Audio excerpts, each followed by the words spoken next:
Good evening, good morning to whoever is viewing this live stream. Welcome to the fifth edition of the Lightning Lounge. And today is the day, ladies and gentlemen. Today is the United Football League inaugural championship game. So, by the way, happy Father's Day to everybody out there. I hope you're all are having a great day. Spend some great quality times with your family, especially to your fathers for today. It's a great day. So we have we have two teams that are very dominant this year. One team that we definitely expected that they were going to be in the UFL championship from the very beginning. And the other team is a team that we did not really expect it. They were like around the bottom of the barrel of all the 8 teams in the league. So, excuse me, what we're going to do is we're going to go over one team at a time. Let's start with the team that we definitely expected, the Birmingham Stallions. The Birmingham Stallions, they're just dominant. They're like, even though if they don't win today against the Brahmas, which will be the other team we will talk about later, they are still having a dynasty. Skip Holtz is doing a great job motivating these men and always adjusting what kind of team they are up against. As of right now, he is around 31-4 all time in 10 regular seasons and 2 playoff games in each season. It's just crazy how he just manages to do that. They're looking for the first time, just in professional football world, that three-peat in the Super Bowl era. But before the NFL had a Super Bowl, the last professional team to do that in the NFL was the Packers in the 60s. But the last time ever in professional sports, where you talk about the USFL, the XFL, or the Canadian Football League, was the Edmonton Eskimos in the 70s. So the Stallions are trying to accomplish that such feature. Can they do it? Well, potentially, yes, they can, because their offense, stutter. It is stellar. And Adrian Martinez, UFL MVP. And you also have great running backs of Ricky Parson and CJ Marable. CJ Marable has been there from the start. He has been there through all the Stallions championship runs. And also, you have receivers like Amari Rogers, Marlon Williams, Deion Kane. Deion Kane has been a stud like last year he went in the USFL. Benjamin Victor, Kevin Austin, and Gary Jennings. And don't forget the superstar tight end of Jace Sternberger. Jace Sternberger is the guy as well. The defense is elite as well. This scary front seven, man, talk about leading it by Taco Charlton and Carlos Davis. Carlos Davis has a brother that plays for the Texans in the NFL, Khalil Davis. And you also got that great secondary, though Mark Gilbert is inactive for tonight. He is inactive for tonight. So there will be some concerns about that, but the Stallions, no matter what circumstance they are at, they will find a way to win the game on defense and offense. So now we need to talk about the other team, their opponent, the San Antonio Brahmas. San Antonio. I remember when we had power rankings, lots of people put the Brahmas around the bottom of the power rankings. I once had them around 6 or 7. Heck, some of them put them down in 8. 8. That's insane. And then here they are in the UFL championship. How in the world did they can pull such a feat?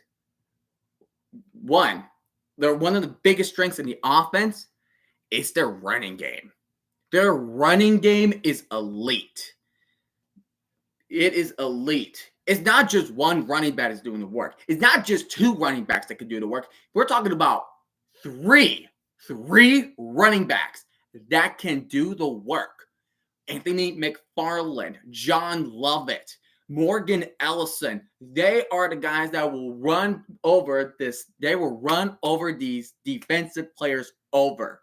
They have an elite run. They have an elite run offense. And also, don't forget about to the receivers like Jontre Kirkland, Katie Cannon, Marquez Stevenson, Calvin Turner, Justin Smith, and Cade Warner. Though they did lose out on Cody Latimer around the later half of the regular season with a knee injury, which unfortunately he will be a big part of it because he's a phenomenal tight end. But you also got Alize Mack that could be a reliable weapon as well. The defense, one of the best passing defenses out there in the league because you have the elite, because you have the front seven led by Wyatt Ray, Delonte Scott, and Tafante Beckett, alongside with Jacob Skies, Prince Emily, Trayvon Coley, Tim Ward in the lineup. And also, you have the scary secondary. Their secondary is one of the best in the league. They shut down Adrian Martinez last time in week 9. Can they afford to do it again? Who knows? Anything can happen. This is football. Any given weekend. Or today is any given Sunday. And also for the Brahmas, Jordan Mosley is out, will be inactive for tonight. So both the Stallions and the Brahmas have their star safeties that will be out for tonight. So the backups have big shoes to fill. They really need to step up their game on the defense. But yeah, like everybody thought it was going to be Stallions and Battlehawks, which I totally get. I was thinking the same thing as well. But man, what happened with Battlehawks? The Battlehawks took a big dip ever since AJ McCarron got hurt against the Stallions. Because in week 8, the Battlehawks barely beat the Defenders. Week 9, they lost badly to the Renegades. And they barely beat the Brahmas in week 10, and they definitely showed a lot of weaknesses against the Brahmas, losing 25-15. You just gotta ask yourself, how did this happen? The defense overwhelmed the Battlehawks' high-octane offense. And it shows why the Brahmas are here. And you're kind of thinking the same thing. What happened to Michigan Panthers against the Stallions? They were up 18-3. 18-3. And then by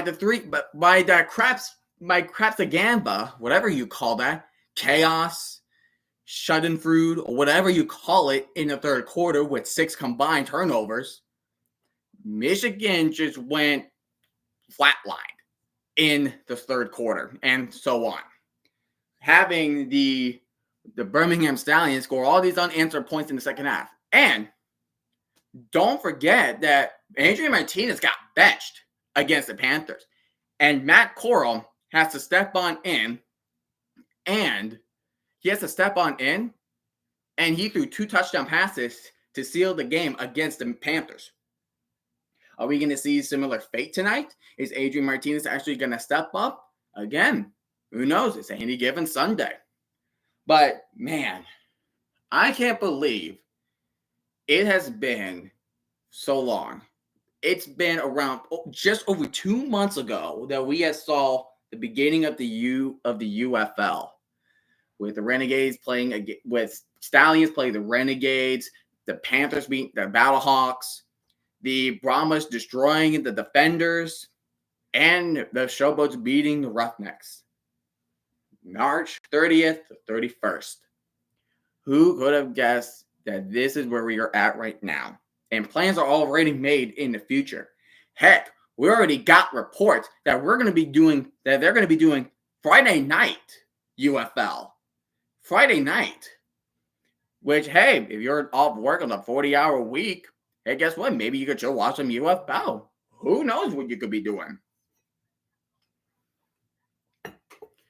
But I'm excited for this game. Looks like they just got done with the Euro 24 soccer matchup between Serbia and England. So in about 5 minutes, we will be getting some UFL action. Oh man, I'm so looking forward to this. I wonder who do we think is gonna win? There's no wrong answer. You can make a case with any team right now. The Stallions, the Brahmas, you can make any guess. Hey, the random guy. Yeah, here we go. Here we freaking go. This is it, man. This is it. The inaugural UFL championship game. Man. Just think about the time. Just think about this.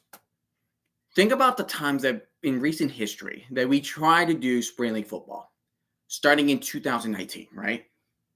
There was the Alliance American Football. That failed miserably because they didn't ever have the money to pay for stuff. Then the XFL 2.0 happened.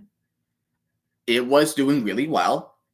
And then after week 5, the pandemic hit and caused the league shut down, which was the XFL's. It was out of the XFL's control here. Then we have the USFL and the XFL. USFL came in 2022 for 2 seasons. The XFL came in 2023, and they both decided to merge. And guess what? Here we are. It's been a long time in the making. A long time. We've been talking about spring league football, which is not a bad idea. It is not a bad idea. Year-round football is not a bad idea as long as done right. Can't just have one league continuing year-round. That's not going to happen, of course. Like, as of right now, the Canadian Football League has just started, and that's going to be over the summer. And that will be just enough time to get ready for the upcoming NFL season. But just think about, because first spring league football was 1980s USFL.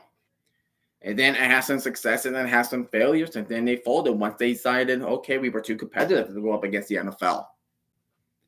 And then now, starting with the Alliance of American Football, we have these leagues that worked as the developmental leagues, giving these players second chances. You can't just do one and done once you were in the NFL. You want to keep proving yourself. You want to earn a second chance. The UFL is that. That's what we do. We had UFL, and then before that, of the AAF, the XFL, the USFL. They have been there to try to help these guys. Heck, just like yesterday, Jake Bates, Panthers kicker, just got a 2-year deal with the Detroit Lions, the team that almost instantly talked to him about coming over once the season is over because of that kick against the Battlehawks. Second chances are made. And that Bates' first kick is 64 yards. Not only he did it once, but twice. That was the first time he ever kicked a football since high school. And he made that. It's insane. We're giving these players second chances. And that's why for the past that's why in 2023, I was not picking any side between the USFL and the XFL because they're both doing a job, giving players second chances. I don't understand what's the whole point of trying to compete with each other in the spring leagues. I really don't understand that. Excuse me. We help out these players. They can come from being stars, being players in the USFL or the XFL to become Pro Bowlers. Look at Cavante Turpin. Look at Brendan Aubrey. Look what they're doing right now in Dallas. Amazing things. Heck, even players like Khalil Davis are getting their shot to be in the permanent 53-man roster. It's amazing. It's amazing of what these teams, what these coaches are doing to these players to get into the NFL. Hey, Santa Gavin, thank you so much for the subscription, man. Thank you so much for joining in. I hope you're having an awesome, awesome day.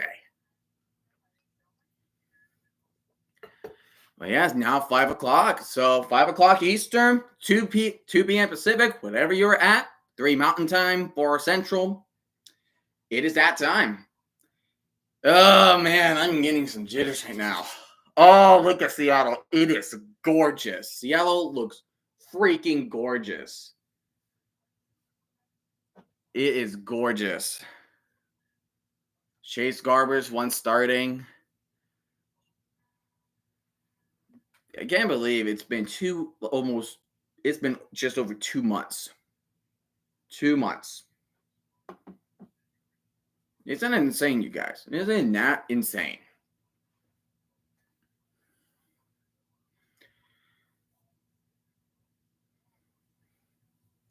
Yeah, so like I mentioned before, these two teams ran up against each other in week 9 of the UFL, but the Brahmas got the edge over the Stallions, handing them the first and only loss of the regular season. I believe the score was 18-9.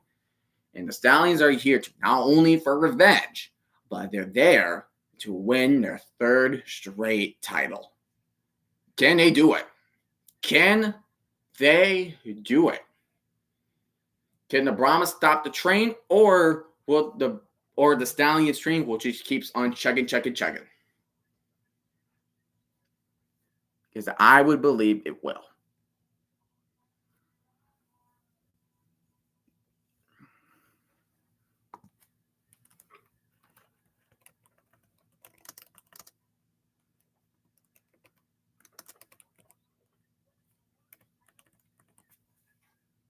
It's going to be great.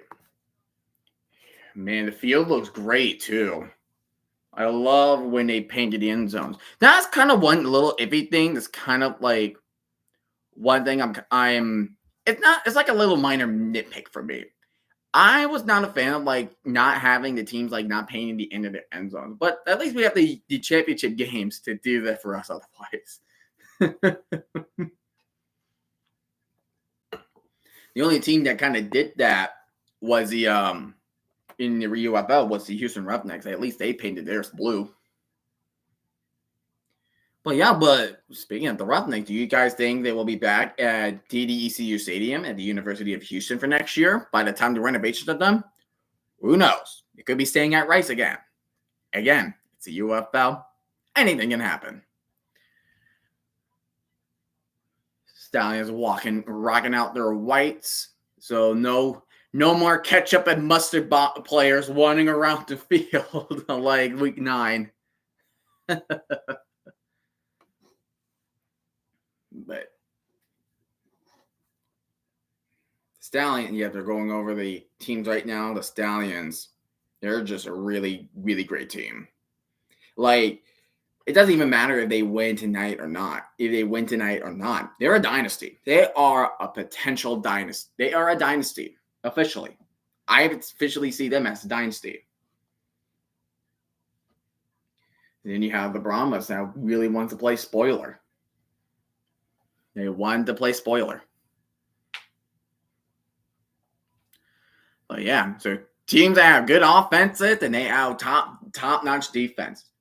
What I can think about what's going to happen with this game is I'm thinking that it's going to come down who's going to make more crucial defensive plays. And here comes the Stallions. Here comes the Stallions.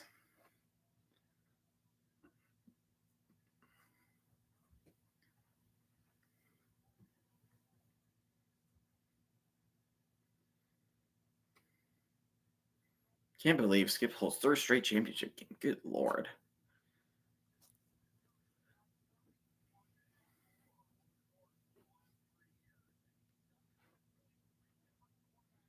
I wonder if he thinks if as long as the Stallions are still there, he's gonna keep on coaching the Stallions. Most likely. I'm thinking most likely.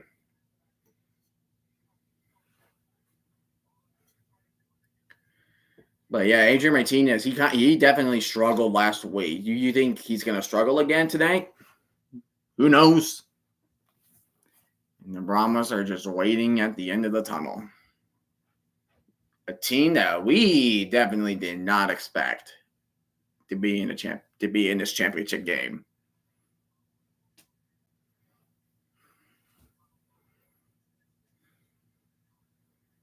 Oh man, XFL Conference champions.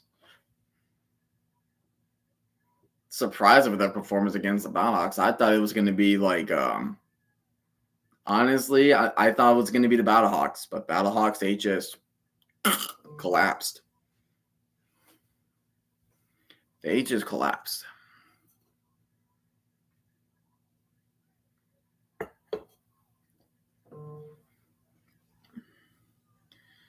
I just want kickoff to be just a start, man.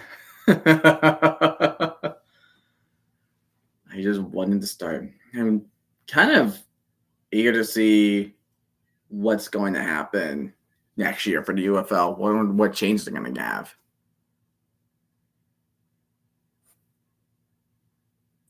I don't see it. Not. I don't know about the attendance, but based on what I'm seeing, I have no idea about the attendance for this game.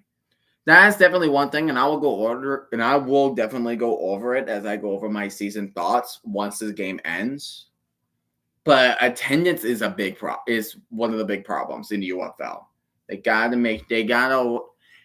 The UFL and the teams gotta learn how can they draw in the bigger and local crowds. Because it doesn't look like a lot. It could be like just probably under 20,000 from what I'm seeing. Because I see a lot of red empty seats. So I don't know. But the TV views, it could be definitely. I feel like the actual championship is definitely going to be over a million. But the bigger question is, can it get over not over 6 million? Oh, good lord, that's a reach. Over 2 million, at least 2 million. Who knows? But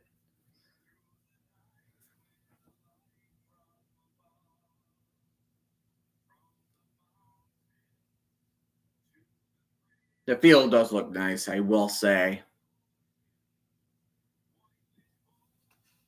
It does look nice.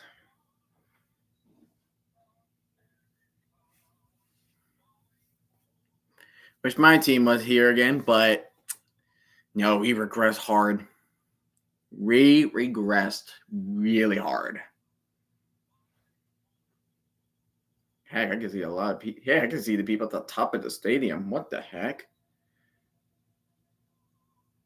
It's like you can see a good amount of people like on the sidelines, but not as much as you would see like from the end zone in the end zone.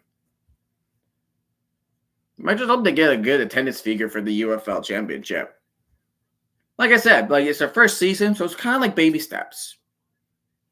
You complete your first season, you realize, okay, this is what's wrong, this is what's right, and this is something we need to change.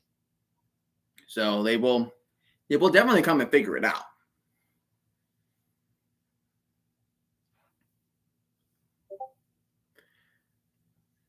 We will definitely figure it out.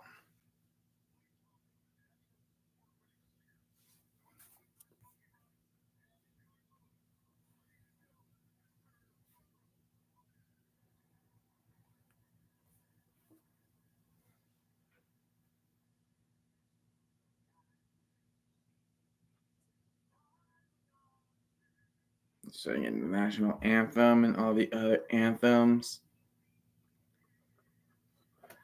Uh,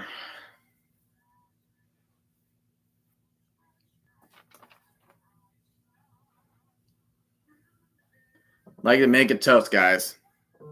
A toast to the first UFL champion, to the first UFL championship game, and the first UFL regular season. Cheers, everybody.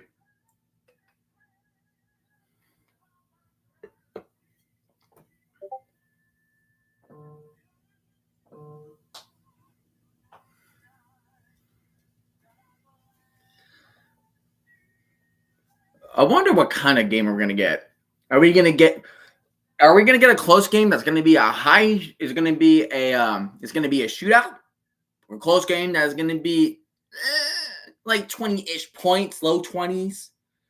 Or are we gonna get like, okay, we're like single digits or just at the tens and it's gonna be a close game? Or a blowout. Most likely from the Stallions blowing out the Brahmas. Which one are we gonna get? That's what I'm wondering. What kind of game are we gonna get?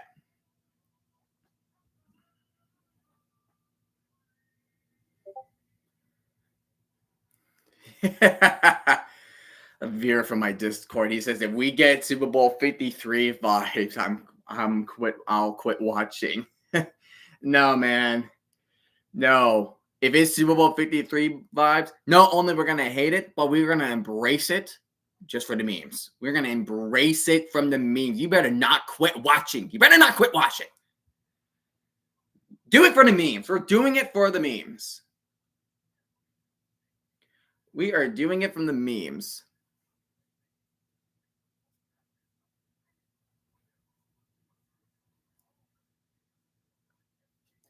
Gave me Super Bowl 52 vibes.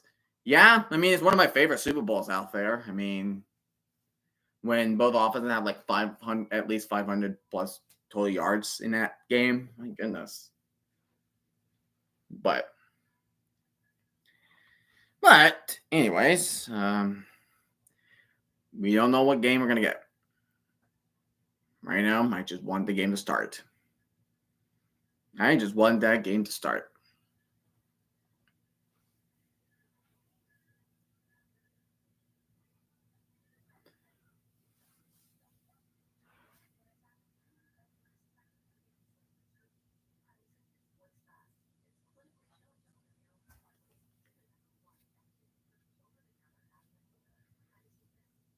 Who do you guys think is going to score the first touchdown? Who will score the first touchdown of the game? That is a really good question. Who's going to score the first touchdown of the game? Are we going to do Michael Vick in the Eagles Washington game where Vick just threw deep to Jackson? Are we going to get the start of the Fiesta Bowl in 2012 between Oregon and Kansas State where D'Anthony Thomas immediately just ran into the end zone? Or are we going to get the Jets Vikings in around 2014 when Geno Smith threw a pick 6 to start the game? I don't know. Again, it's football. Anything's happening. Somewhere the guys already have a script waiting for us, and we're just here to see what it is.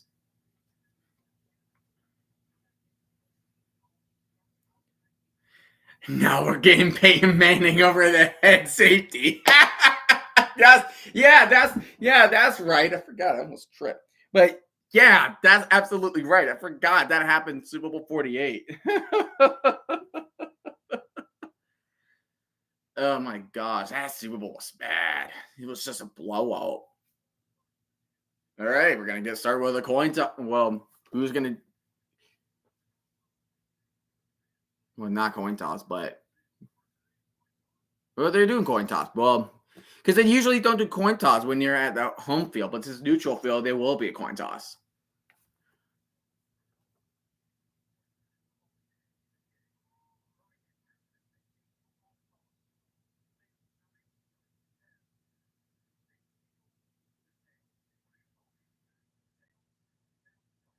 Italians call tails, and his heads.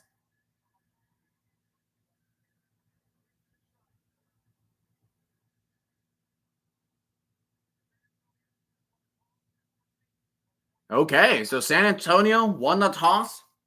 They want to receive.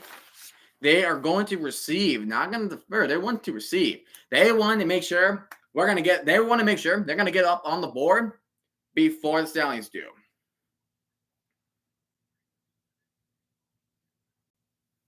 Oh my goodness, a robot is a robot dog. Holy, oh my goodness. Man, the UFL championship bomb, I love the gold. I love the gold. Love the gold stitching.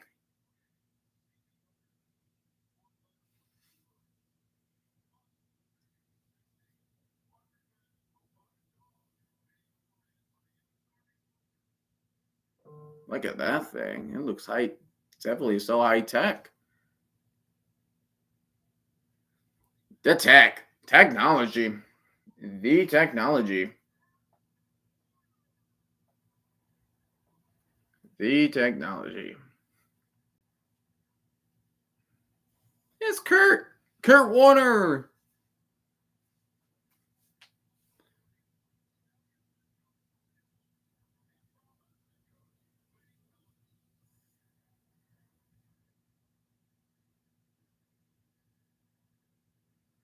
That girl says she does look cool. Oh my goodness.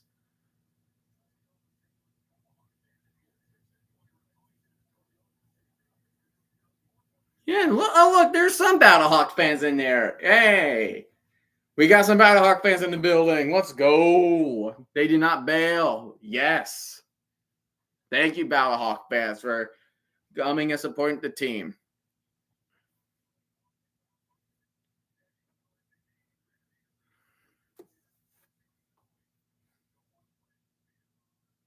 Let's go. Let's go. Let's go. Yeah, last week, Adrian Martinez, he went 10 for 19, passed 164 yards, threw for 1 touchdown, 1 interception, and only rushed for 8 yards. And he lost the ball twice, and he got benched. So hopefully he can improve on some things from here and there, but good grief. It's going to be something.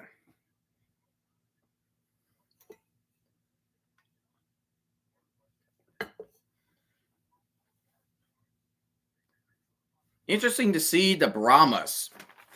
Interesting to see the Brahmas receiving the ball first. I can see why, because they know how good the Brahmas offense is, and they want to get a head start. They cannot spend a second behind the Stallions.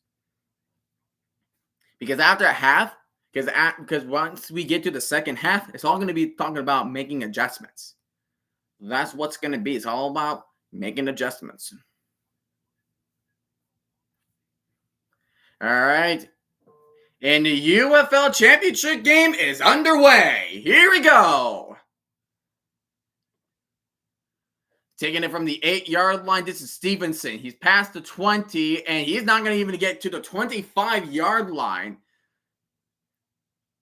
So the Chase Garbers and the Brahmas are now on the field.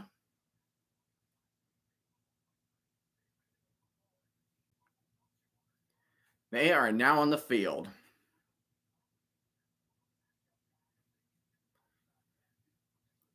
I think it was the other. Gavin, it was the other way around. Teams that were wearing white usually wins the Super Bowl. So that was like way back until like the Eagles won it because they were wearing dark green uniforms. It was the other way around.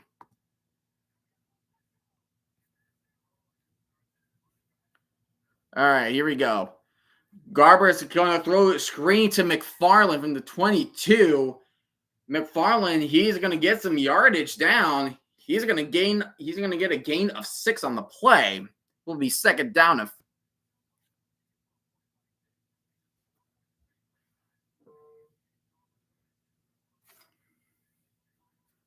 Chase Garbers went 15-21, 197 yards through 2 touchdowns and a pick against the Battlehawks last week. Against the Battlehawks last week. So right now we are facing a second down and 4. He's going to hand it off. I believe this to Lovett. And he's going to get to the 30, but he's 2 yards away from gaining a first down.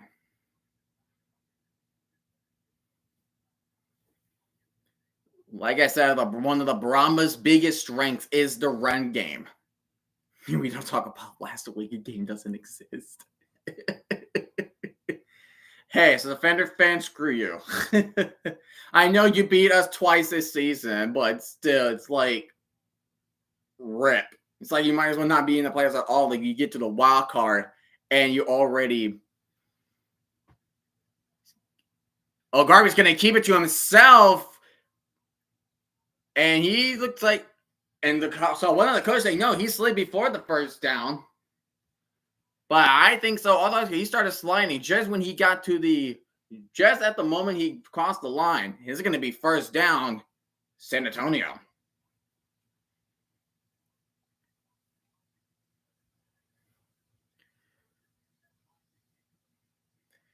Because that's the thing. Because it's not but here, because that's a tricky rule. Because when you're sliding, it's not where you stop sliding. It's where it's going to be the end of the first down. It's more of when you start to slide is where they're going to spot the ball.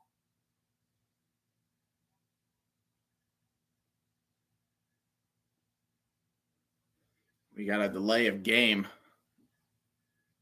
Ugh, that's not good. We got a delay of game. San Antonio saying he never set the play clock, but before the play clock, looks like San Antonio's already taken a timeout. So already we have a first timeout.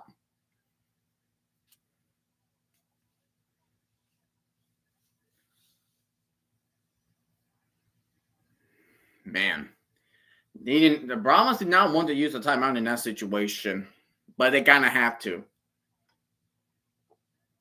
The Brahmas really needs to keep the train going. They got to keep the train going.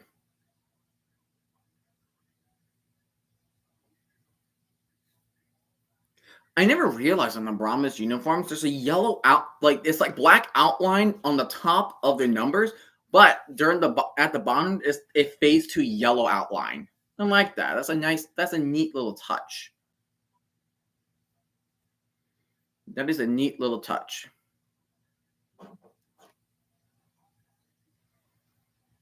He's going to throw it to Kirkland.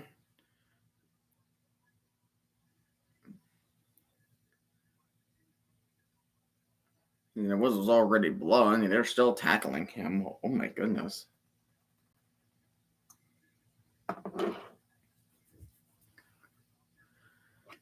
So right now we are facing a second down and 5 for the Brahmas. Garber's really got to use his legs today. This is a fearsome Stallions front four we're talking here. Garber's empty backfield. He's going to play to throw the ball. He's going to throw away, but he's going to get batted down. But McFarland still managed to catch it for a yard gain, but great adjustment from McFarland. There's a great adjustment from McFarland. So we are facing 3rd and 4.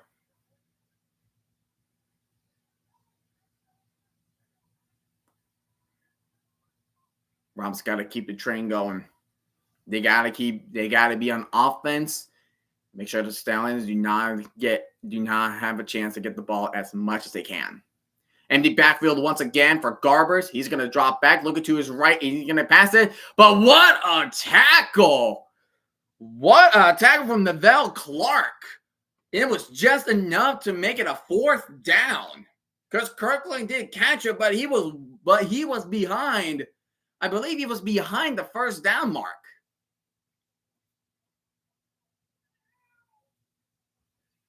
Oh, Cat. You want to watch the game too, Cat? Come on, Manny.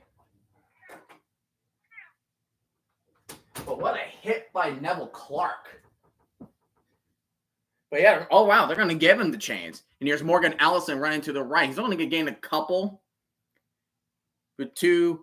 He's only going to get 2 for the run. So it'll be 2nd down and 8. Right, Manny? That was a great tackle, Manny. Great tackle it was.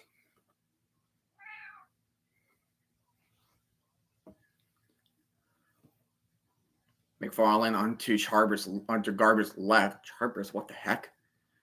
McFarland onto Garber's left in a shotgun formation. He's going to hand it off to McFarland. And McFarland is going to gain around 3 yards of play. But there is a flag on the field, so maybe there's going to be potential holding on the Brahmas, most likely.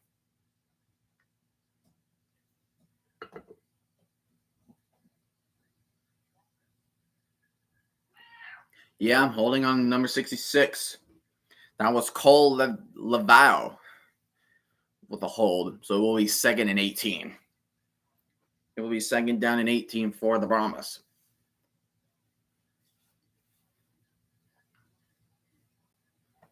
5 seconds behind. And yeah, it's fine. Hey, you gotta do what you gotta do.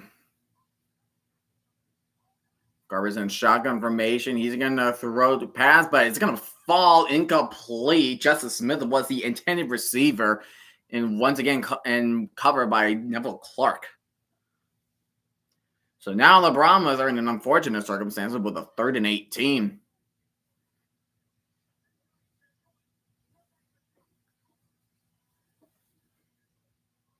Third and a mile. 3rd and 5,280 feet.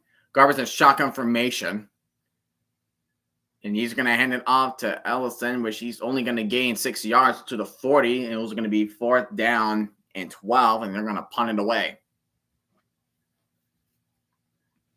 And I find for some reason that I'm on live TV right now. Apparently, the screen is a bit ahead of me. Like the scoreboard is ahead of me for some reason. I'm trying my best not to look at it.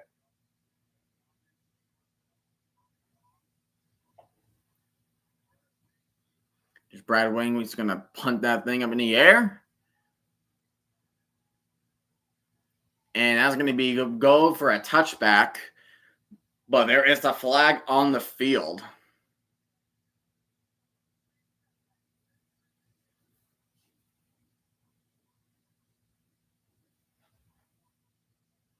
Hey, kitty. How you doing, buddy?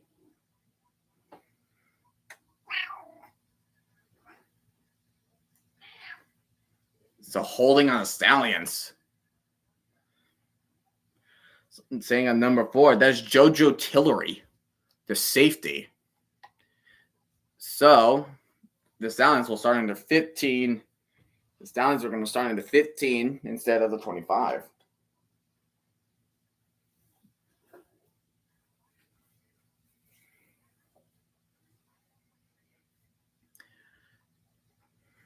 Man. Whew, yeah. So Brahma's trying to get something going, but they could not get nothing out of it. The holding call did definitely step the back. And now we're going to see the chance of Adrian Martinez and the Stallions offense on the field. Which Adrian Martinez? Are we going to get last week's Adrian Martinez, or are we going to get an MVP form Adrian Martinez?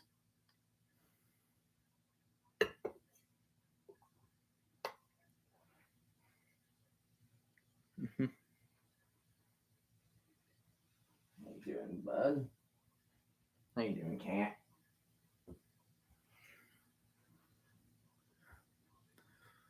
Oh, Papa John's does sound good. When it comes to fast food pizza, anything with stuffed crust pizza, it's always a win for me. There's always a win. Stuffed crust pizza, it's a go. It's always a go for me.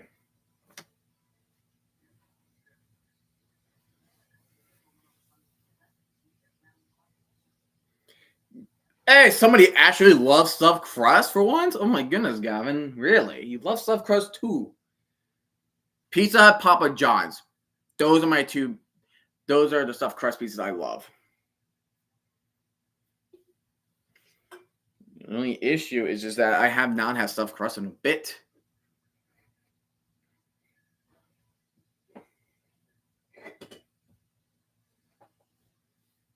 Never had pizza. You never had Pizza Hut. Man, kind of missing out. Like, that was the first. It was the first stuffed crust pizza I had. Haven't had Papa John's in years. Like, they had good pizza. It's just like one of those things. Like, it's like pizza. Like getting like ordering for Papa John's and Pizza Hut, or like Domino's if you like Domino's, or Marco's, or any type of pizza place. Like when you're ordering from those pizza places, it's not like, oh, it's just like an ordinary restaurant. Like you can do like Little Caesars and Domino's. Okay. So you only get like, you can only get so much. Like you don't want to do it like every day or mostly every day. Adrian Martinez, he's going to hand it off to Ricky Person. He's going to get like a 6-yard gain. It will be first down. It will be 2nd and 2. Really? I count that as an 8-yard gain. Okay, then. I thought it was 6, but who knows? Who knows?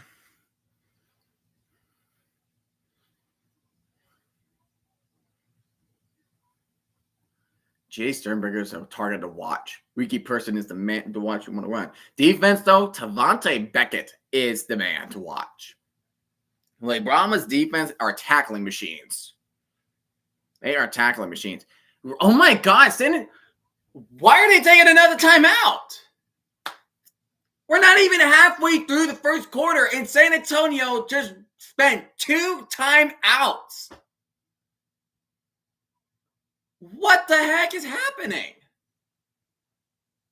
You spent 2 timeouts. There's 8 minutes and 21 seconds left of the first quarter, and you already used 2 timeouts?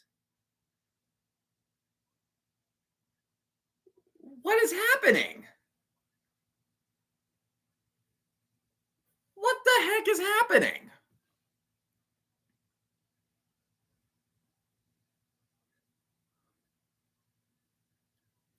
That's crazy. Hey, what's up, Cam? How you doing, man? We got second. That's what I thought. Second down and 4. Shotgun formation. Martinez, he's going to hand it off to Person. And Person, he's going to run just enough for the first down. He's still trying to fight for it. But regardless, it's still going to be enough for the first down for the Stallions.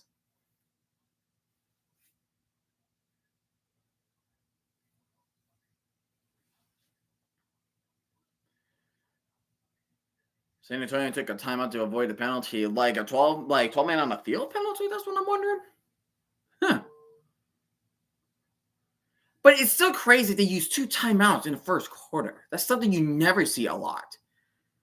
Martinez, he's going to give it to Person again, but he's only going to get around 2 yards. The person tackling him was Tavante Beckett. Right now, there are more giving Person the ball. We have not seen the pass in Martinez yet.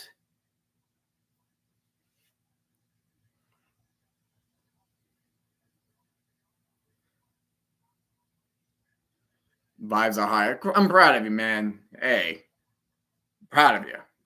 Really proud of you.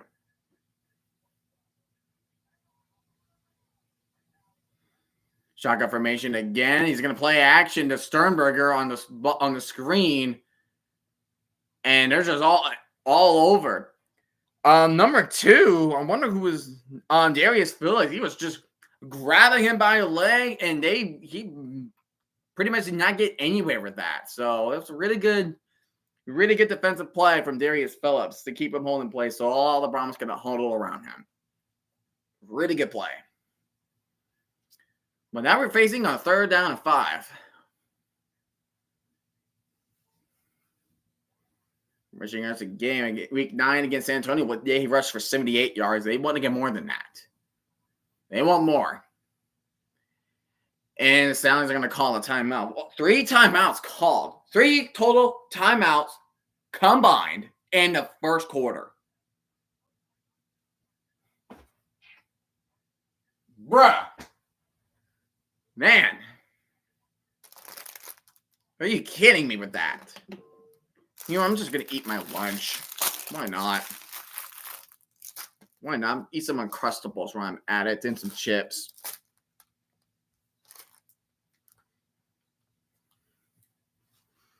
Got so many timeouts at this point, I might as well have a snack break.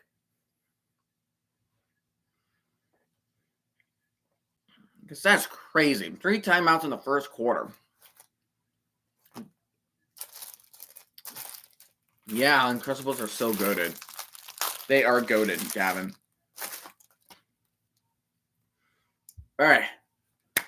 3rd and 5. The empty backfield. Adrian Martinez.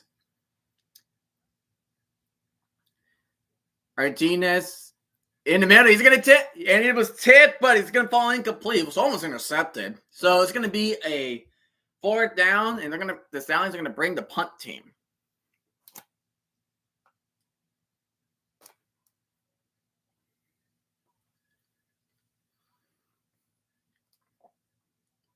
It's more that one of the receivers just don't know how to catch.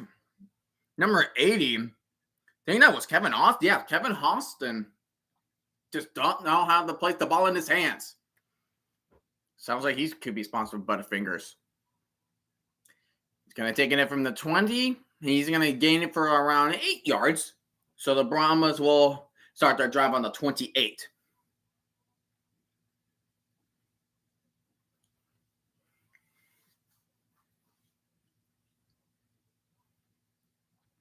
So far, man, this game is very defensive.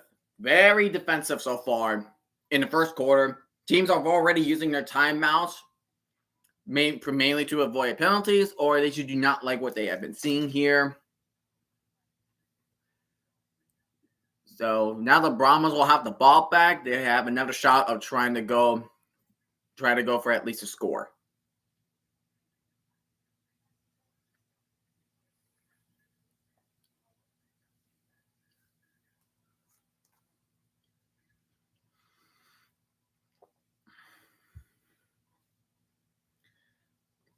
I don't know. Like, I feel iffy about the first quarter. That's all I can feel right now. I feel iffy in the first quarter.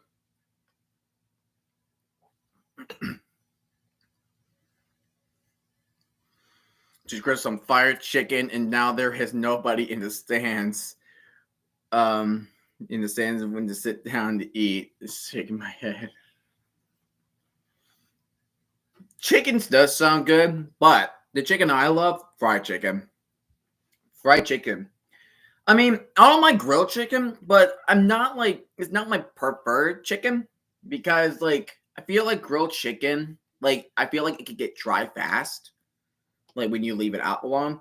Like, if it's fried, it's always going to be juicy. Like, when I eat meat, I hate dry meat. I really hate dry meat. I gotta have, like, something juicy. Unpopular opinion, fried chicken is good. You take that back.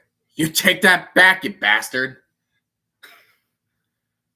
But, like, if you talk about, like, healthy-wise, I mean, I can see why, like, fried chicken isn't good for you on the healthy standpoint. But, like, tasting-wise, it does taste good for me. I mean, that tastes good for you, but hey, that's okay. Everybody has an opinion. Everybody has an opinion.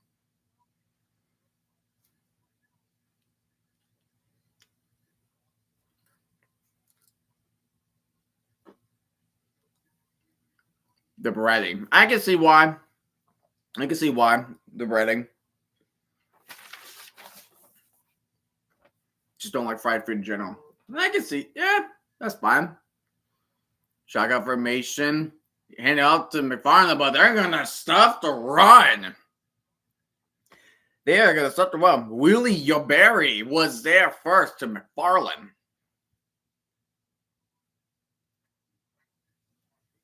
So they're going to last at least a yard or probably a yard. No, it's still second down 10, so he still managed to get back to the line of scrimmage.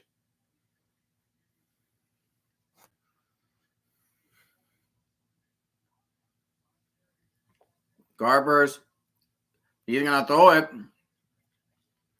to the right side, and that's to Calvin Turner for probably 6 yards, so we'll be 3rd and 4.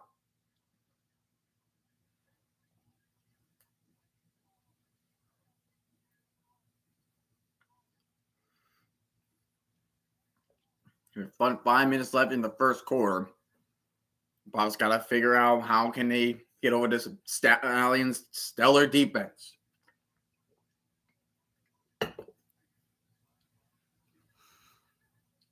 Play clock winding down, 2 seconds and counting, and they're going to run it. Why would you? And they're going to run. Stuffing the run once again. Once again. This time was Marvin Wilson who began the stuffing on the run. So now we have 3 and out. Now we have to mention, now we have 3 and out for the Brahmas. Sounds like the Stallions are really well prepared of how to stop the run game of the Brahmas. Brad Wing is going to punt this one away. Bouncing, and then Amari Rogers is going to take it. He's going to get down around probably the 29-yard line.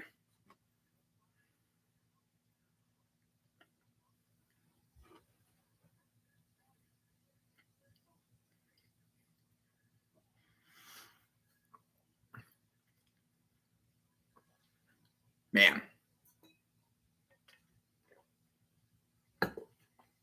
3 now for the Brahmas. Amari Rogers, most useless Packer ever.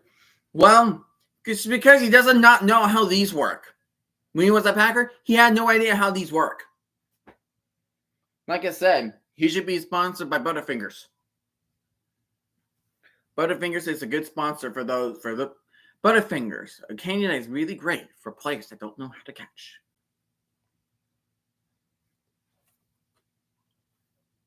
I mean, like, Mario Rogers has some flashes here and there, but, like, he was, like, muffing punt returns for the Packers back in, 2022. Like, if you watch 2022, but, man. But Tony got 2 wings.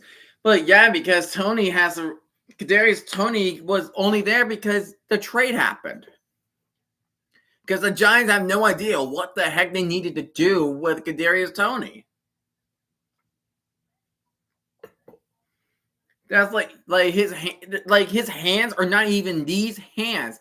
It's like just cinder blocks. That's what he has. It's like he is the upcoming of Evan Ingram if you're on the Giants back then. Right now he's doing great with the Jaguars, but back when he was the Giants, man, he was stone hands.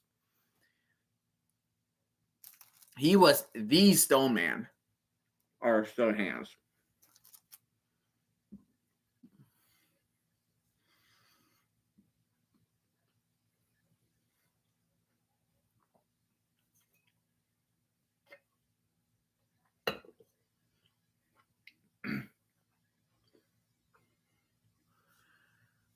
My goodness.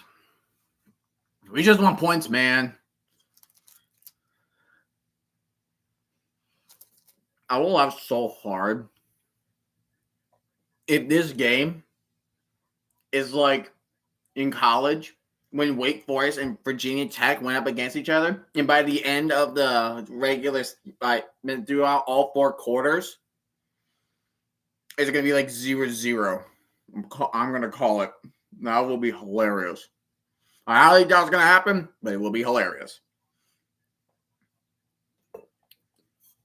Ooh, patience.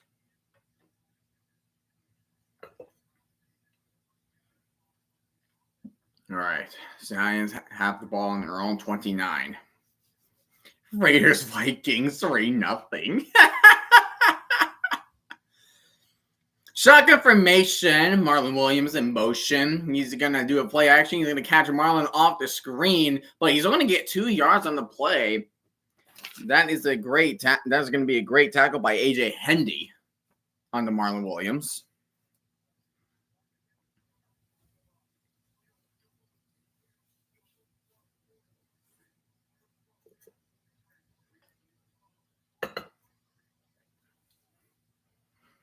All right, 2nd down and 7 for the Stallions.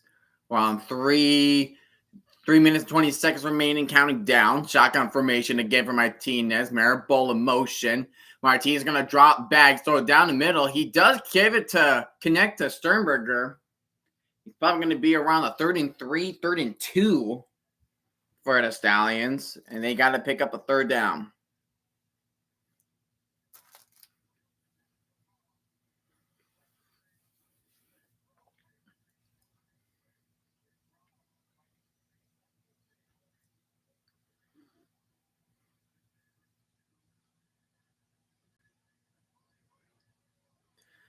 Shotgun formation again. 3rd down and 2.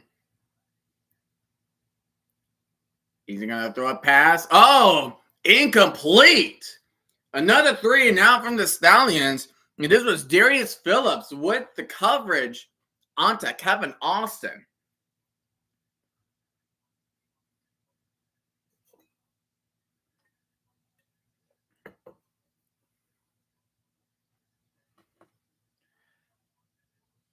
This is a really great coverage by Phillips. Really great coverage by Darius Phillips. Here's the punt from the Stallions. Steven's going to let it bounce. He's going to continue to let it bounce. And that's going to be a good punt inside the 10. Probably around the 7-yard line.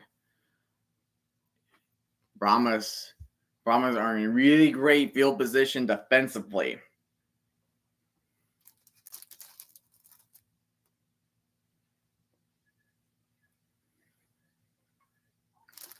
Well, yeah. Yeah, the game clock does not stop with an incomplete pass. Unless we're in the 2-minute warning.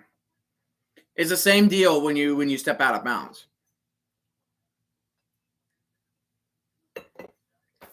It's the same deal when you were out of bounds or incomplete pass.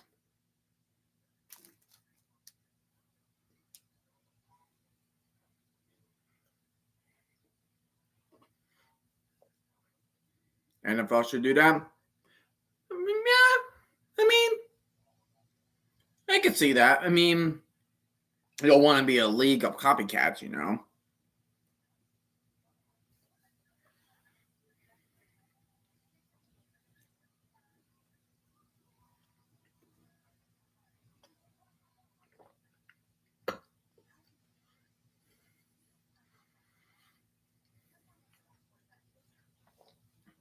Curious with the kickoff rules. Like the X stuff, how will that play out? Well, they got to practice them. Special teams will become a big factor. Special teams will become a big factor.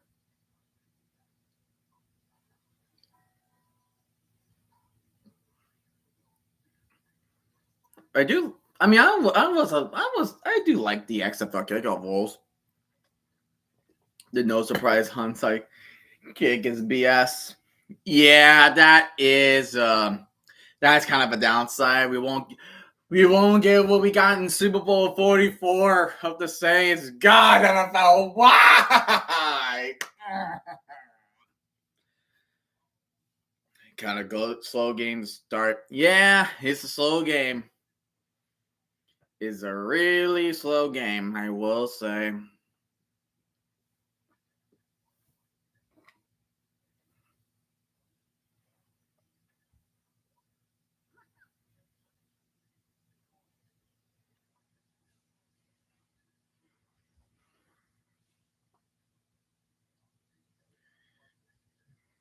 Kurt Warner. There's Wes Phillips, offensive coordinator for the Vikings. And he's the son of Wade Phillips. Never knew that. Pass to Kirkland. He gets at least to around the 16, I think. No, not 16. What am I thinking? To the 11, I think.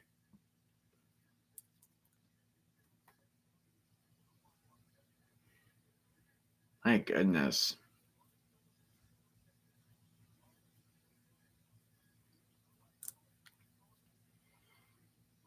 She'll be second down to 6 for the Brahmas. Around 1 minute 30 seconds remaining. Garbers. And he's finding room to run. He's going to use his legs. He's going to try to do the first down. It looked like he may get it. He could be short. I think he's short. Yeah, so he's short by he's short by inches. He will be short by inches. Yeah, not a first down. He's short by inches. Thank you to the first down cam.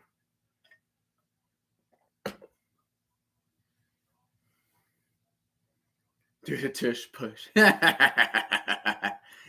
Oh man, remember? Oh man, don't get me started with that. They just not just call another timeout. Delay again. I'm not about to say, dude. No way, they just called their third and final timeout, but now it's just a delay of game. So it'll be 3rd and 6. It will be 3rd and 6 now.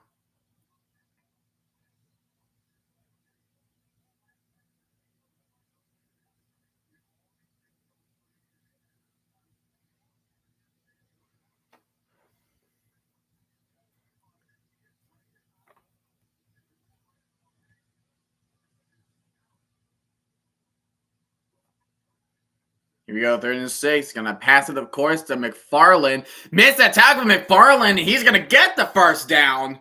It will be 1st and 10 for the Brahmas at the 20. The Stallions player just zipped right by McFarland. Missed the tackle.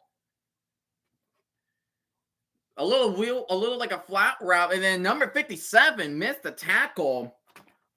Missed the tackle for under McFarland. That was Elijah Sullivan. That was a big mistake. That was a bit of a mistake from the Stallions defense right there.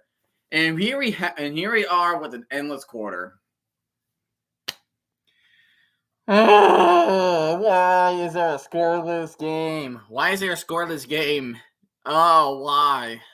Oh my goodness. Why is there a scoreless game? I can't. I can't, man. Scoreless game? Are you kidding me?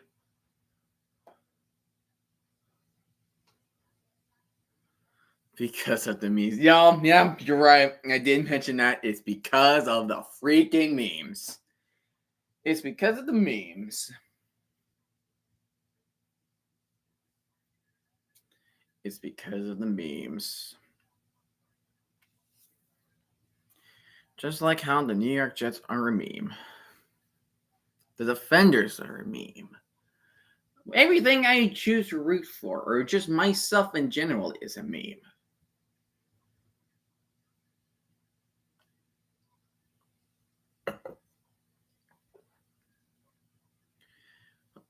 One quarter down, 3 to go. Scoreless quarter, nothing big happening.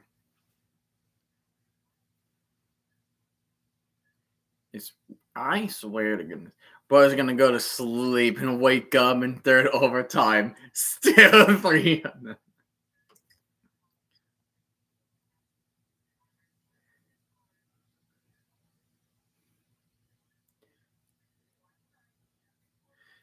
Even though Nick Martinez, you mean Adrian Martinez?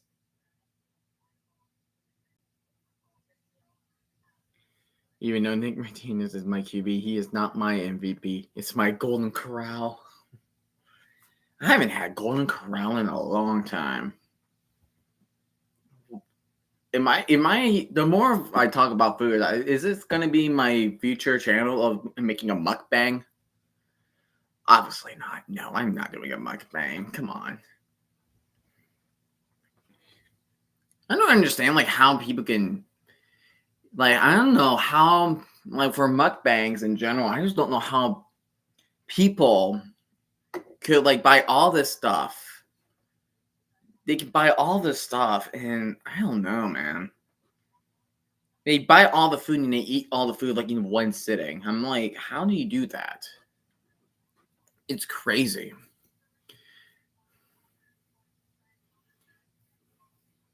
I haven't had a golden corral in a while.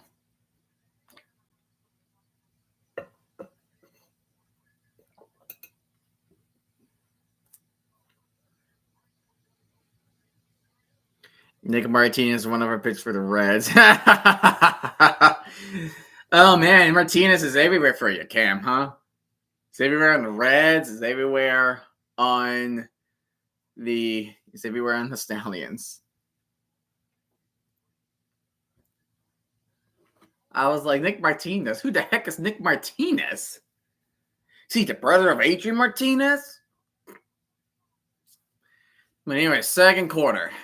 At the 21-yard line, the shotgun formation for Garbers. He's going to do a screen to Kirkland, and here's Kirkland with the run. Oh, and then what a strip fumble. It looks like the Stallions could get it. They're checking to see who has the ball. It's a strip fumble. Still checking. And it's going to be Brahma's ball still. Man, that was a good fumble. That was a good fumble from the Stallions. That was a good fumble. Oh, my goodness. And it's, again, Neville Clark. He's making play. Look, it's 0-0 game, but Neville Clark has been making some plays already. He got a good tackle. He's been playing really good defense. I'll look you out, Manny. He's Neville Clark, number 14 on the Stallions. A safety, I believe. He's playing great. He is playing great. Shotgun formation. It's going to be another pass to Stevenson. Stevenson missed the tackle, and he's going to make another move, and he's going to be tackled down That is a good play from Marquez Stevenson. First down for the Brahmas again. What a turn of events from a fumble that we thought was going to be Stallions, but it's going to be the Brahmas in motion. That was just a big missed tackle right there. It looks like he was just laying down near earth. That was Gage S. Seber, I believe. Number 9, Daniel Easom. That's just a bad tackle from Easom, having Stevenson to gain for more yardage. That was a big first down play, and Easom is still on the ground. Probably heard the moment he tried to tackle him. Unfortunate, and we're going to be stepping aside for the commercial. But yeah, what a turn of events. Marquez Stevenson with a big play. And that play will give them 17 yards. More yards on that play than the entire first quarter. Look, if you have that happening, hey, that means there's improvement on the offense. There's improvement on the offense.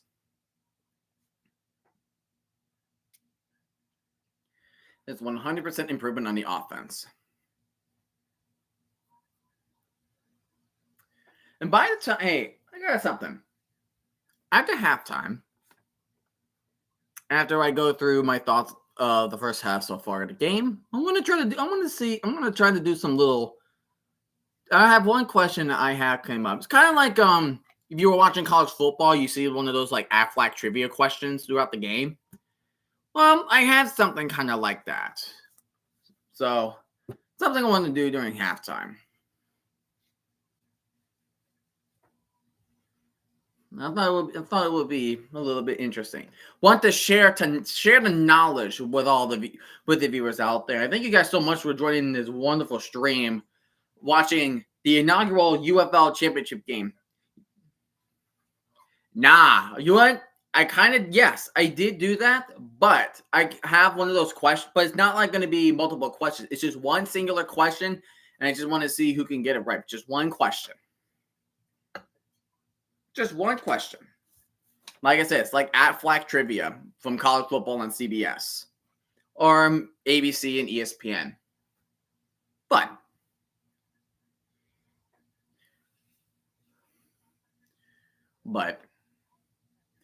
what's having fun right now, the Brahmas with that showing some offense in one of the corners.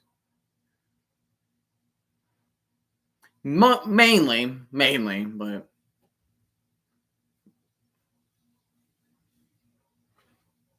yeah. But hey, it's fine. I'm already having a good time.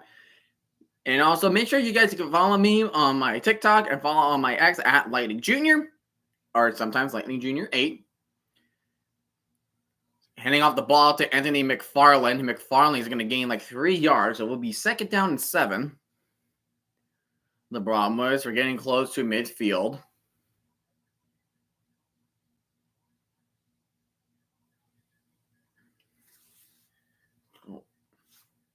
Yards per rush today. Last week they had 6 yards per rush. Today they're only averaging 2.5. Definitely regressing from they were. But at the same time, it's against a really good Stallion defense.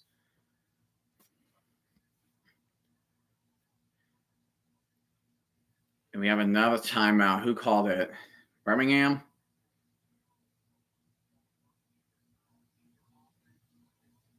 Or they're saying injury timeout. It's more like an injury timeout for me. I think it's more of an injury timeout. I think it was Ike Brown, number 24, that's injured. I mean, Daniel Eason was shaken up after he tried to tackle Stevenson. Yeah, this is Ike Brown. So they just lost 2 corners, back-to-back plays, mainly. Well, not back-to-back, but they just lost 2 cornerbacks in a short session. That's not good for the Stallions. Garbutt's going to drop back. He's going moving up, and he's trying to throw a little screen to McFarland, but it was just too low for McFarland to catch the football incomplete. We're on 3rd and 7.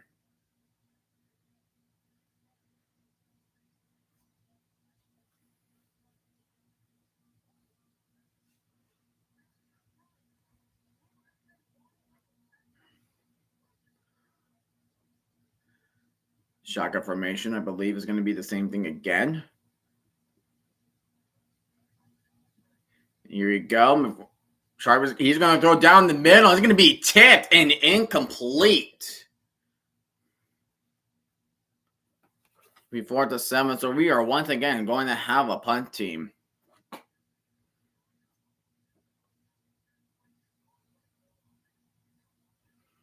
He read that perfectly. 22 was just right there at the right time. That was Lorenzo Burns with the tip. Red Wings going to punt this thing sky high in the air, get some hang time. You know, he's going to fair catch it around the 10, 11-yard line, and the Stallions will get the ball back.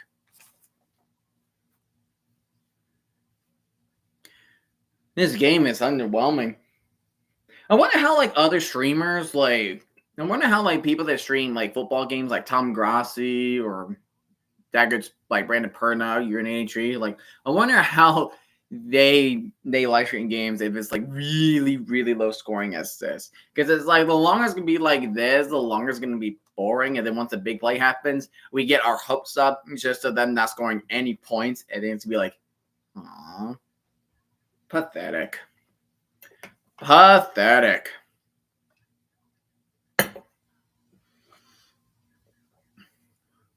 Oh, good goodness, Gavin. Don't get me started with Colts Broncos. No, you know what's worse? Jets Patriots 2022. Jets Patriots 2022. Week 11. It was a catastrophe. It was so bad. That was like that's probably the worst game I've watched. As a Jets fan, it's the worst game I watched. I don't give a crap about Thanksgiving. What in the Super Bowl 53 I missed? Exactly. Yeah, exactly. Like what in Super Bowl 53 I missed? Yeah, exactly. Hey, if they manage to get 16 combined points in this game, then they already have astonished. They're already having astonishing feat. They already have an astonishing feat.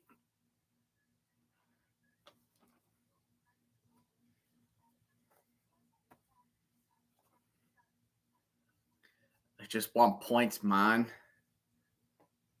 I just want those dang points. Yeah, I'm with Cam. It's definitely like a freaking snooze fest. 100% a snooze fest.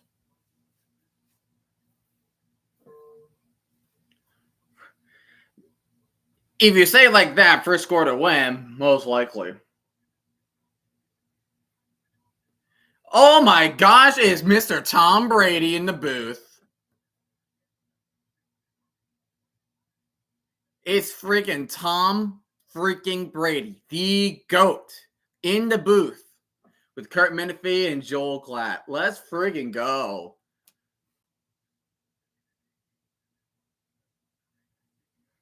Man, Tom Brady on the Fox booth. This is going to be crazy. Gosh, we're getting old, aren't we? Holy crap. I thought I was old when Tony Romo was in the CBS booth. Oh my goodness. You say Mahomes is a GOAT? Get the heck out of here. Check information for the Stallions. First and 10 from the 11. They're gonna play action, and that's gonna be an awkward hit for one of the receivers. It'll be second down and 10. So you look at the UFL championship. 0 plays in opponent territory. What the freak? What the freak? You kidding me? No plays in the opponent territory. Are you kidding me? Second down and 10. Shotgun formation. Martinez. He's scrambling. He has green grass in front of him. He's trying to run. He's trying to go out of bounds, but he will take a hit. It was Bryce Thompson that was there with the tackle onto Martinez.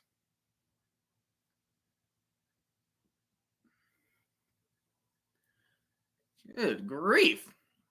Short of a first down, though. would be something like you're trying to move the ball, or at least like cut earlier, so you would get a first down. But he's just a several yards short. It'll be 3rd down and 4. Martinez dropping back. He's looking for somewhere. He shakes out the tackle. He's going to the sideline. And caught by, I believe, Benjamin Victor. And the official saying it's a catch. So we get 1st down for the Stallions. Benjamin Victor with the catch. But the question is, did he get 2 feet down? Oh, no. That's incomplete. That his right foot never touched. He was touching the white. Take another look at that. That is incomplete. That is an incomplete catch. We don't even see Dean Blandino with it. You can see right there, he's already touching the white. Incomplete. Stallions 3 and out.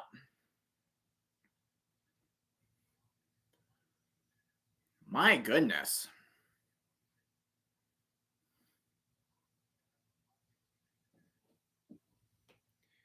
It was a good catch from Benjamin Victor, but his feet were just out of bounds.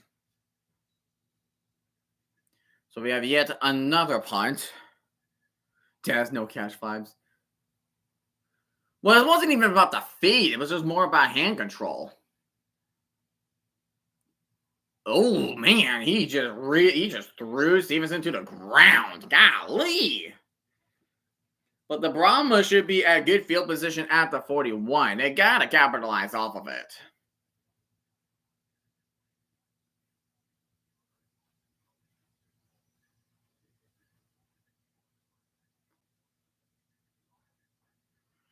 Bro, thought he was Tyler Lockett or Cortland Sutton. More like Cortland Sutton. Cortland Sutton can make more ridiculous catches. I mean, Tyler Lockett did have that 2019, but most recently, it's been Cortland Sutton of the Broncos.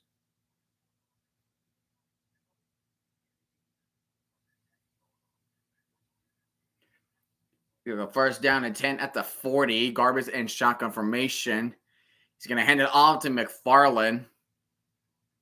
McFarland's pretty much not going to gain anything.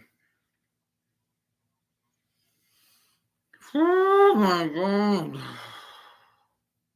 What in the heck is this? Seriously, what in the heck is this? I don't even want to know. You want to come back in the room, Cat?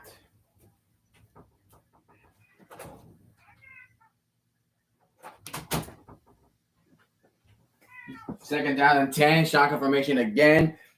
Garbers is going to throw to Stevenson. He will get 5 yards out of it to the 45, but it will be 3rd down and 5. It will be 3rd down and 5.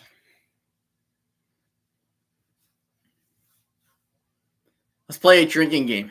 Let's play a drinking game if a team scores, we drink. No. I seen like NFL meme accounts that do like drinking games in the Super Bowl, and those are funny. Oh my goodness. I wonder if they can do the same thing for like the UFL.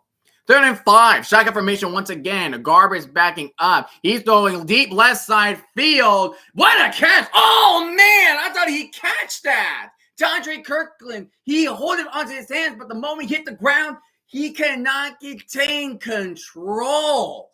Oh man. Oh, man. Kirkland once had it. He had it. He caught it, but he had it.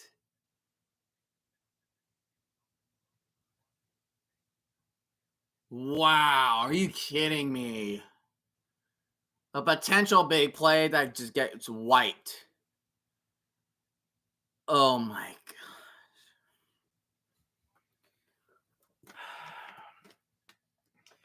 I might as well just go to the store. Like, I don't even care. Like, I just don't know what to feel right now.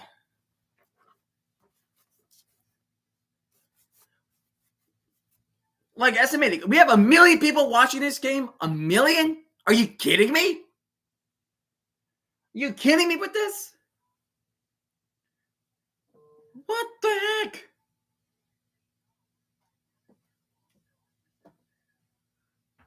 Like,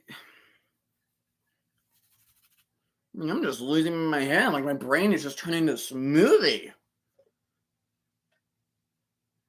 I thought this was going to be an actual good scoring game.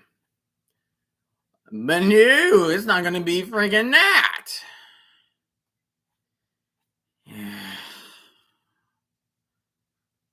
My lord. I can't with this.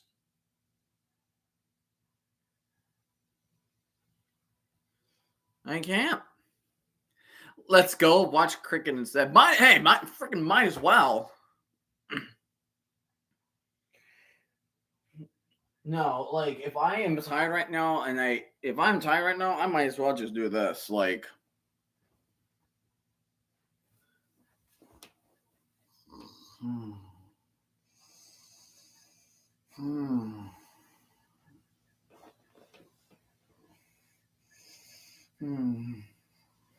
Because this game is such a snooze fest right now. Like, good grief.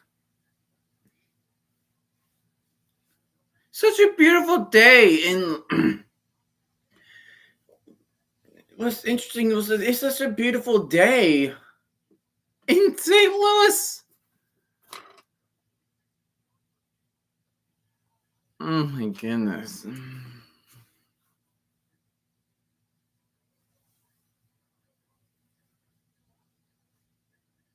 That looks fun. Wish I had that sort of machinery in a little area like that.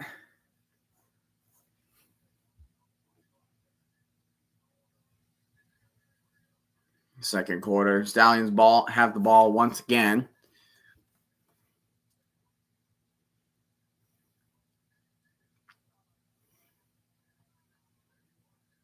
Martinez in shotgun formation.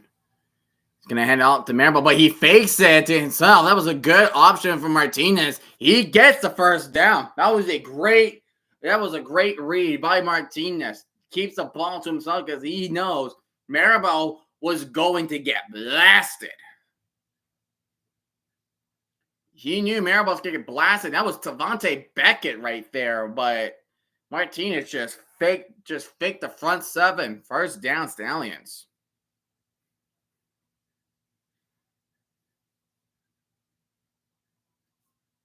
First down and 10 from the 22. Shotgun formation. He's pretty much doing the same thing, but he's going to throw that. Oh, just be happy. No, it's incomplete. It's incomplete. It was a forward pass. Incomplete.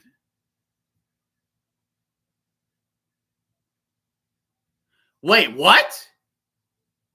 Wait, how did they get the ball? What? He threw that forward. What? He threw that forward. What do you mean?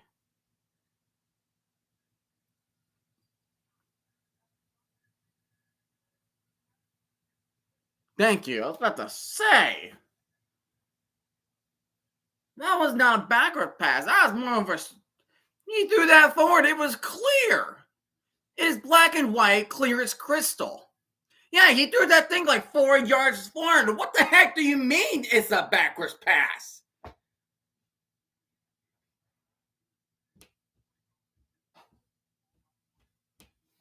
What the heck do you mean? Second down to 10 from the 22. Ending off to Maribel, but Maribel's only getting a couple yards, so it will be 3rd and 8.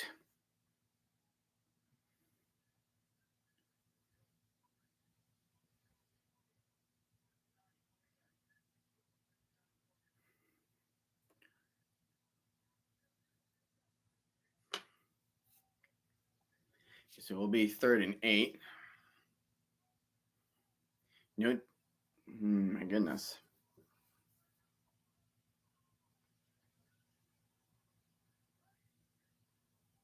Martinez is going to drop back. He's going to throw it to Sternberger. Sternberger trying to find a room, and he will just get the first down. Good play from the Stallion. Sternberger earns the first down.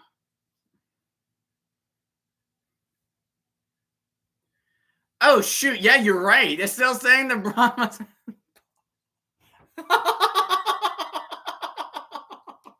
It still says the Brahmas have the ball. That's hilarious.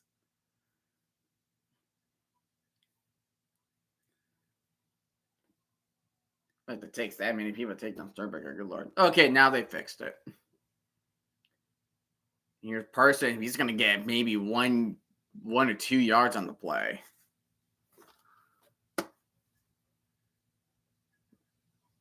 Oh my gosh. He wants a face mask. Yeah.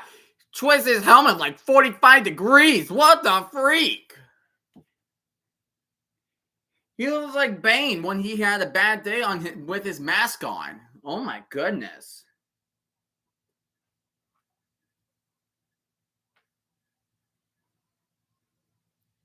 Second down and 8 at the 35. Empty backfield. Martinez, he's going to throw down the middle. That's Marlon Williams. He's getting to the 50 and to the 45. Oh, but he looks like he lost the ball.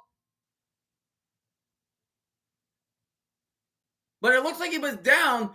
They're saying, oh, hold up. They got flags on the play. There's some scuffling going on. But they're saying it's a Brahmas ball. Are you kidding me? Are you kidding me?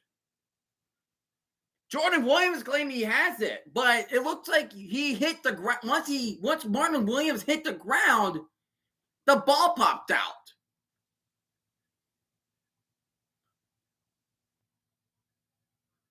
Well, check that again. We need to check that again. Oh, that is a fumble. Oh my gosh, it's a fumble.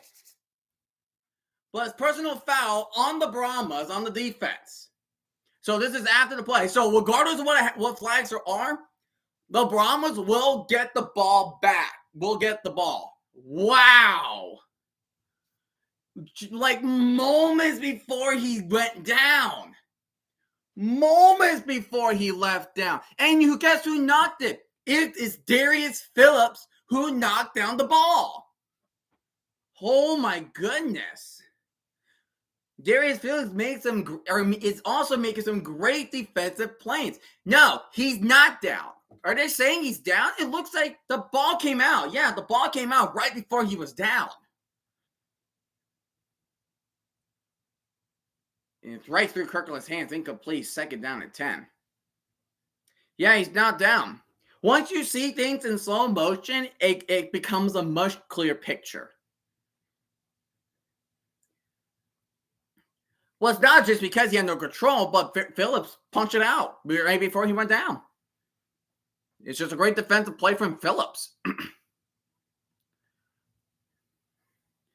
Second down and 10 from the 31. Garber's dropping back. He's going to throw it to McFarland. McFarland will get around 8 yards. It will be third and 2 on the play. We are just under 5 minutes until halftime. So the 2-minute warning will be upon us.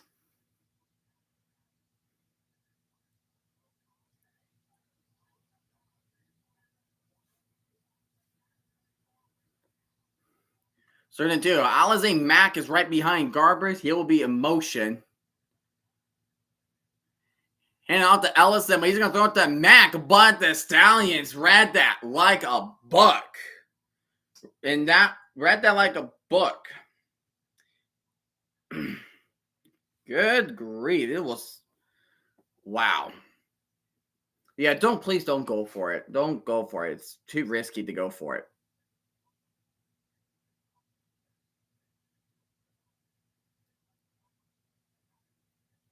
Wow.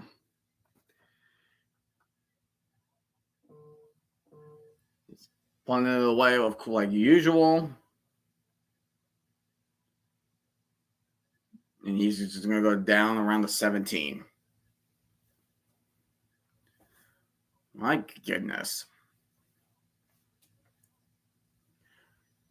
Can we get points on the board, please?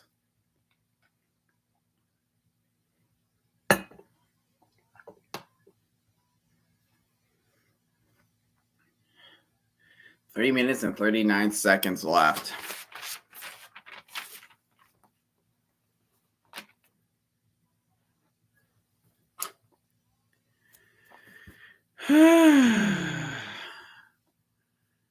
This is so like Super Bowl 53. But nothing can top the terribleness of Super Bowl 53. Nothing can.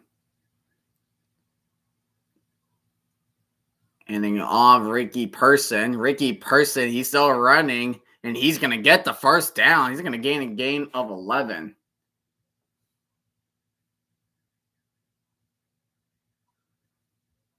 It's like the Stallions can make some first downs. Like right now, we're equal on first downs.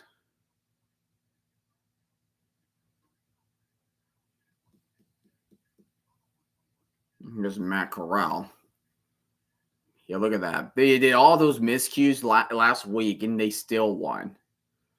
How? Not sure. Here's Ricky Person again. Finds a hole in the middle. Hurdles over the Brahma player. He's still on his feet to the 50, to 45, the 40, the 35. And he will get out, and he will be out of bounds at the 30-yard line. What a big run from Ricky Person.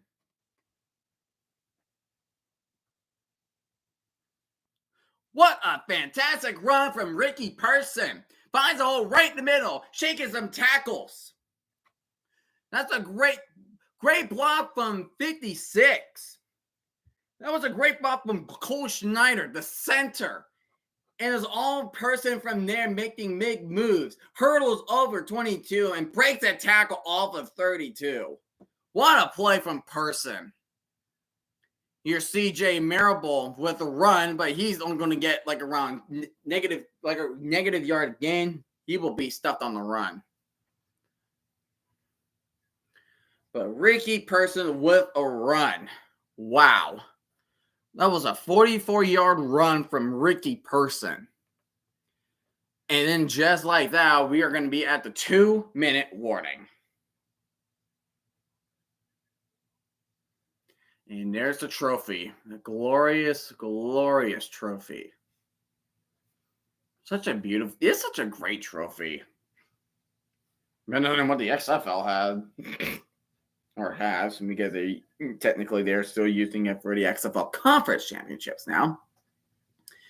But yeah, I mean, we could potentially see first points on the board. Chris Blewett's a good kicker. Could be a good 49-yarder from the 31 if things go as planned. Maybe. Not sure.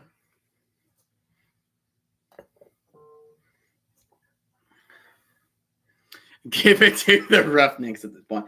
No, it's not because these teams are playing terrible. It's because because these teams are so great defensively. It's like it's kind of hard to find where their weaknesses are at.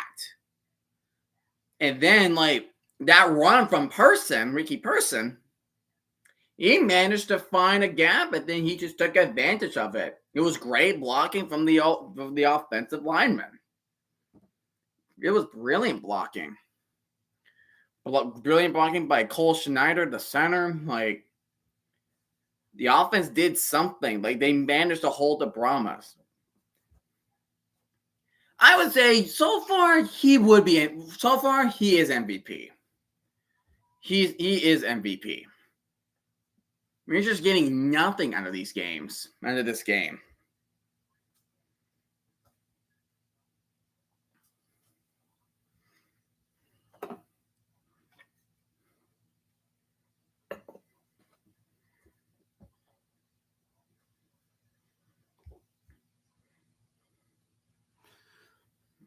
All right, guys,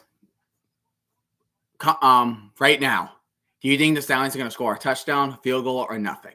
What do you guys think? What do we think?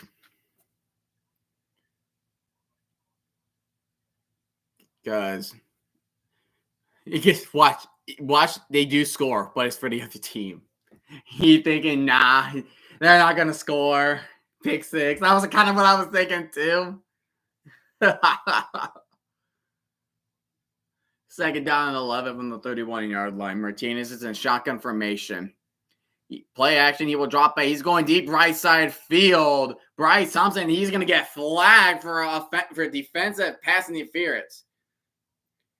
He tackled Amari Rogers before the ball even went to his hands. I will agree that could be pass interference. We could get another replay of it. Yeah, he's not playing for the ball. But the real question, though, is that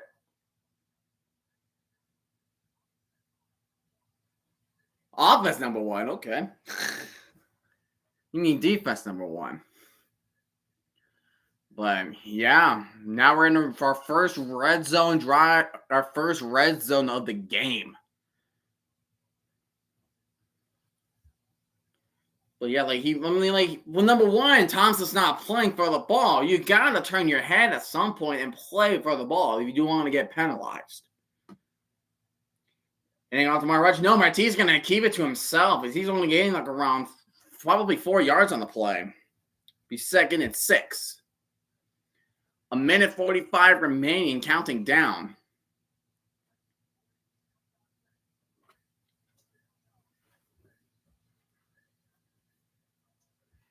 And do know that Brahmas got the ball first, so the Brahmas are going to get it back in the second half.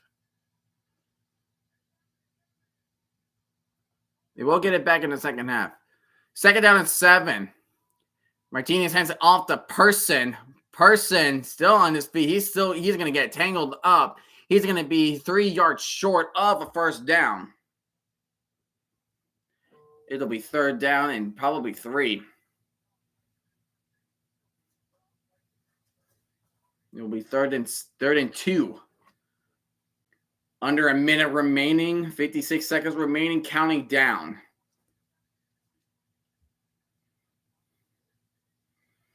Shotgun formation. And here comes the blitz from the Brahmas. He's open for the first down, and he's in for the touchdown. We have our first points of the game, and it's Gary Jennings with the touchdown. Finally. We finally got points on the board. Give a hand. Let's give a hand. We have our first points of the game. Freaking finally. They blitzed too much. I feel like they blitzed too many people. I think that's what happens. I think the Brahmas blitz too many people. I understand where they're going at because whenever they decide to blitz around 6 people, you create one-on-one coverage for blocking. But at the same time, what you're doing is you're creating the middle of the field, and the Stallions took advantage of that. So right now, the Stallions are going to be going for 2. But it's going to be a flag on a play. Oh, 12 men on the field. That is a funny penalty. 12 men on the field. And it's on the Brahmas, of course.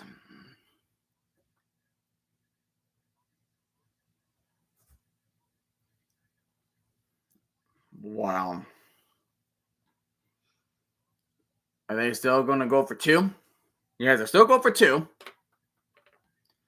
Rogers in motion, and Rogers is wide open. You should just throw it to him, and we got 2 more points. So Stallions will lead the game 8-0. 8-0. We have around 40 seconds remaining.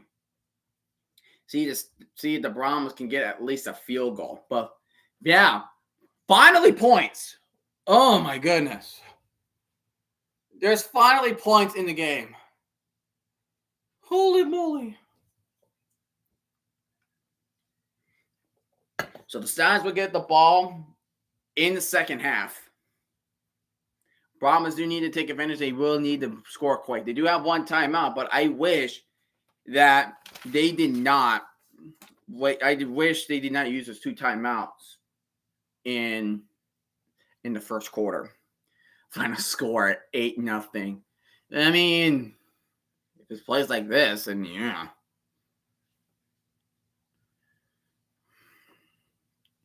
If it plays like this, then most likely. I'm just happy we finally got points. Oh my goodness.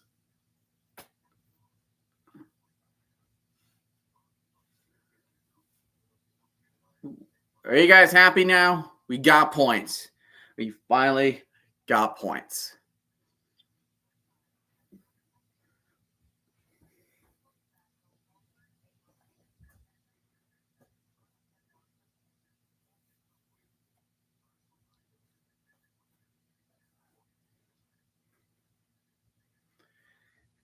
My.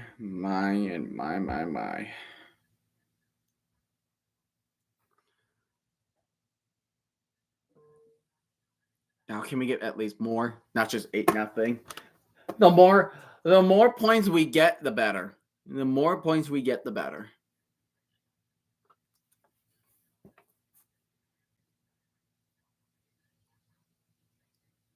The more points, the better. I can't.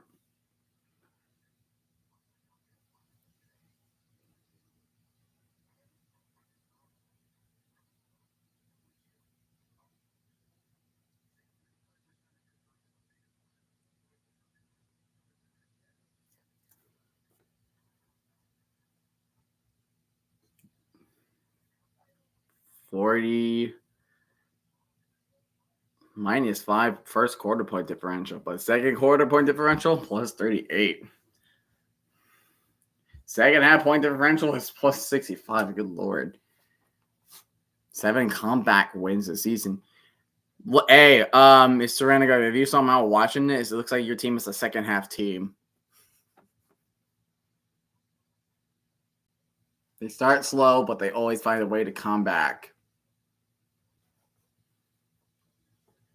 Hot take. Hot take.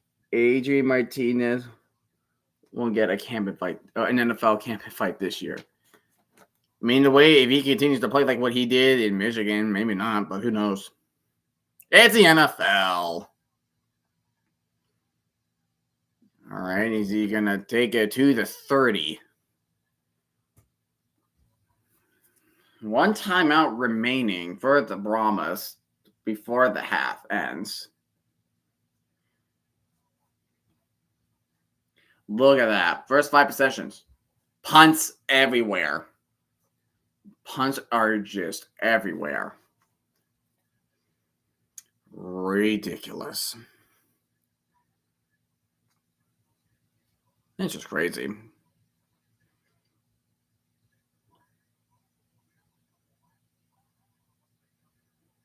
He's going to hand out to McFarland. McFarland's going to run it. And McFarland, he's going to get the first down. So that's going to actually stop the clock temporarily for the Brahmas. And looks like Ryan Santoso is going to get ready for his kick. Clock is still ticking. 20 seconds remaining. They got to get a play off quickly.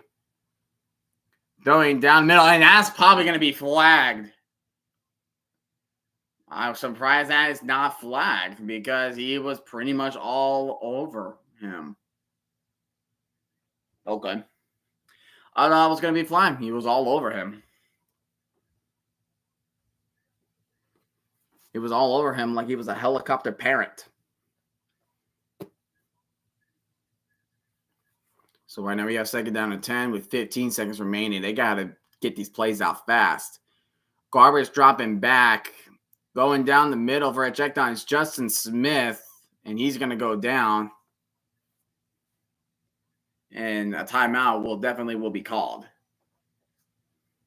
Maybe Hail Mary? A Hail Mary? Just screw it. Check it down deep. Final timeout for the Brahmas. Yeah.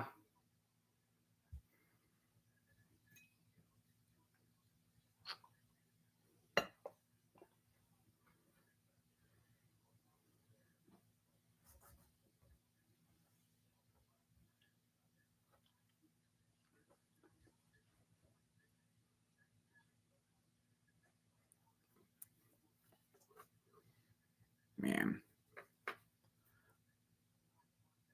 Corey Chambliss, defensive coordinator. Oh, wow. He won the Grey Cup in the CFL 3 times. Good grief. He's a glorious coach.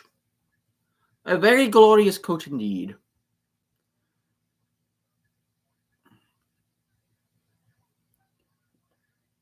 Say screw it. Go deep. Please. Does get some yardage off. Gets first down. And he went out of bounds, so the clock will stop.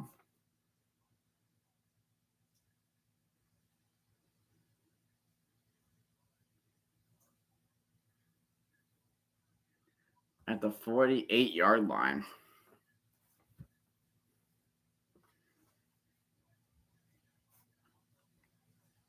From here, you can make 66 yard field goal. Highly doubt it, though. Oh, he bought the snap.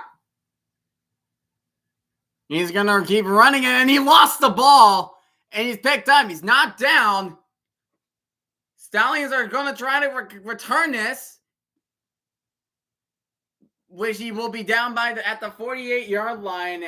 And there's already more scuffling going on. That's the second time right now we have seen these two teams scuffling after the play is over. Well, isn't that a way to end the half, huh? Wow. This game so far feels really underwhelming. It is definitely underwhelming. So let's go over to what we have. All right. Total yards neck and neck, but we were expecting to see the team getting a lot more yardage with that.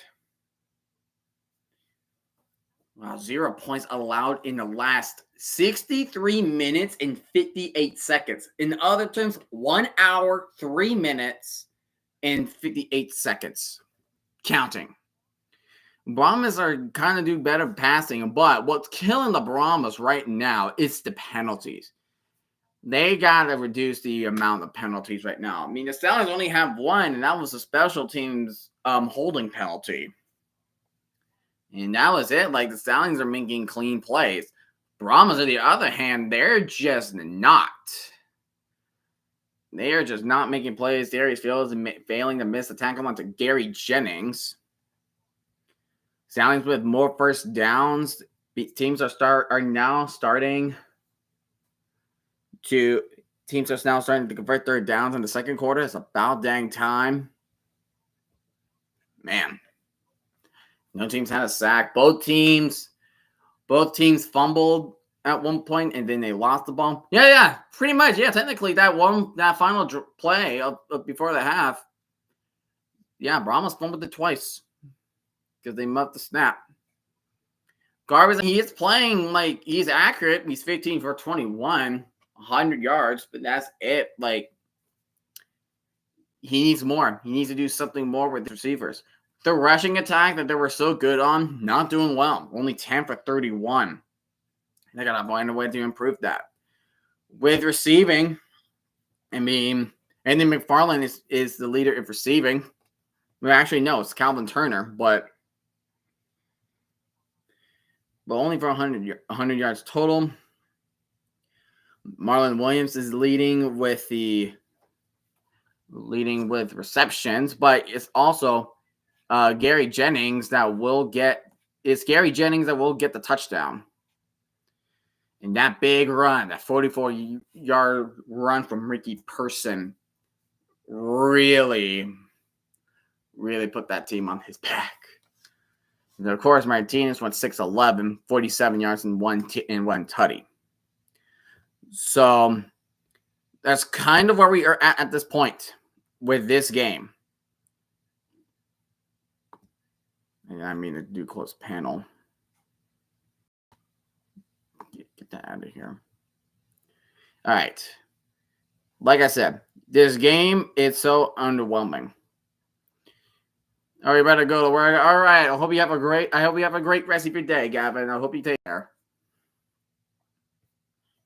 Hoping this was going to be more eventful. Yeah, I was hoping so too, man. I was hoping so too. All right. So, All right. Hey, before you go, I'm going to take a couple minutes and see if I can do this. So, I mentioned that I have a video, like a trivia. Here's the question.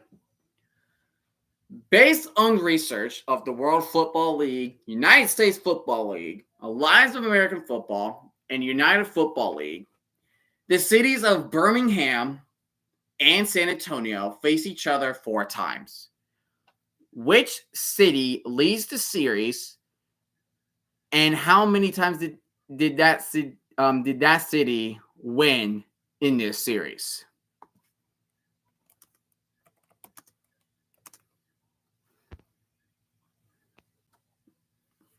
How many times? Well, first, who's leading the series? Birmingham or San Antonio? I will give it a couple minutes. I will definitely give it a couple minutes.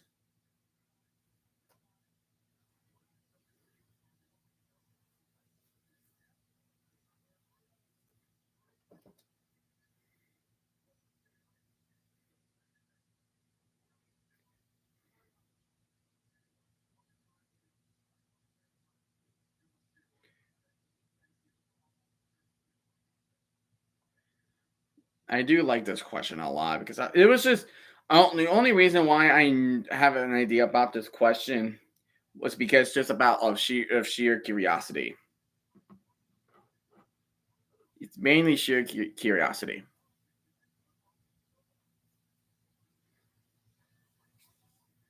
Can't believe it's 8-0. Only 8-0. I was hoping better.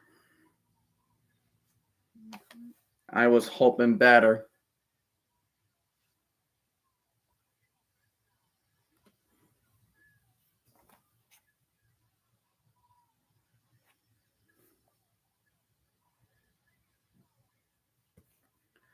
All right. So for this question, the team that actually won this series between Birmingham and San Antonio, it was San Antonio. It was San Antonio that won this series, and they lead the series 3-1.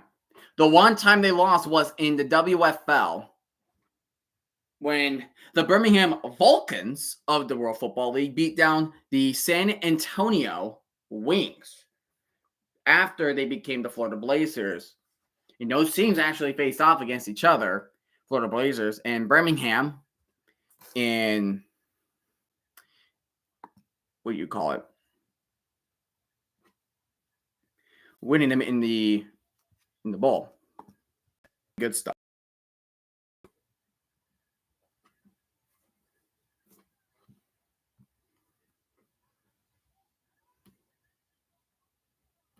I guess my screen went.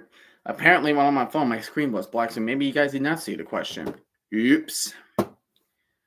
That's no good. That's definitely no good.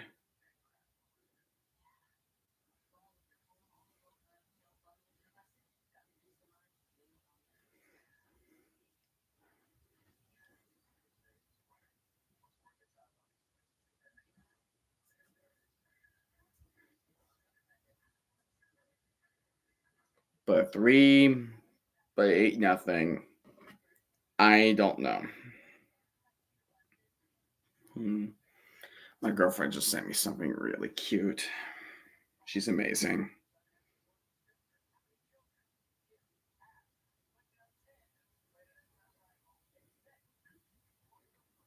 So, the 1% club. I am definitely not part of the 1% club. I'm too dumb for that.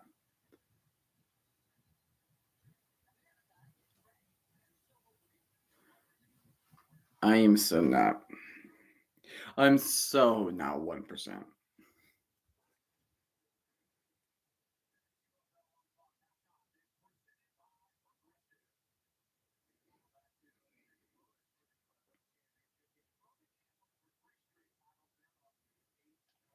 feel like that's pretty much what's going to happen. Birmingham is going to get 3 freaking straight titles. I swear. That's what's going to happen. They're going to win 3 straight titles.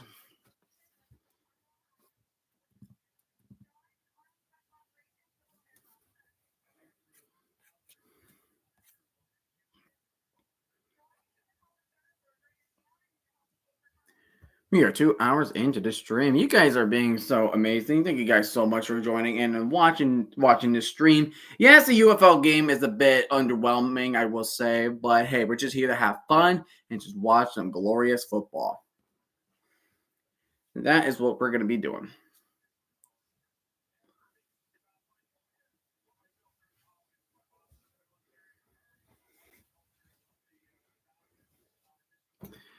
So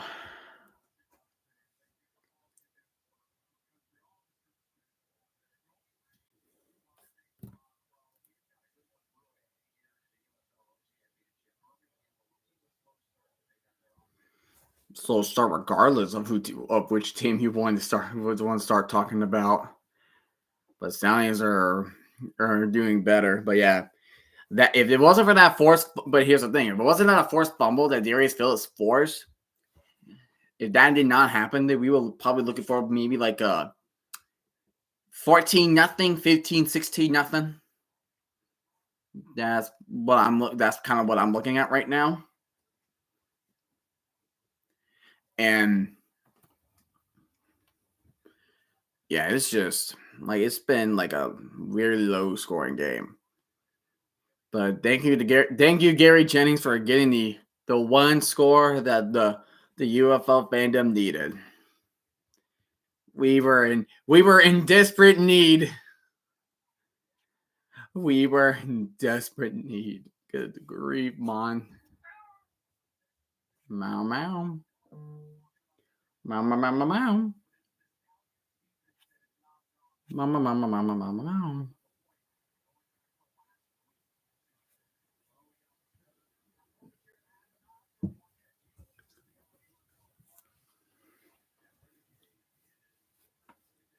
There's Marquette King. He's performing halftime. He's doing a little halftime performance. You went out, Cat. Here, let's see if I can get you out of here.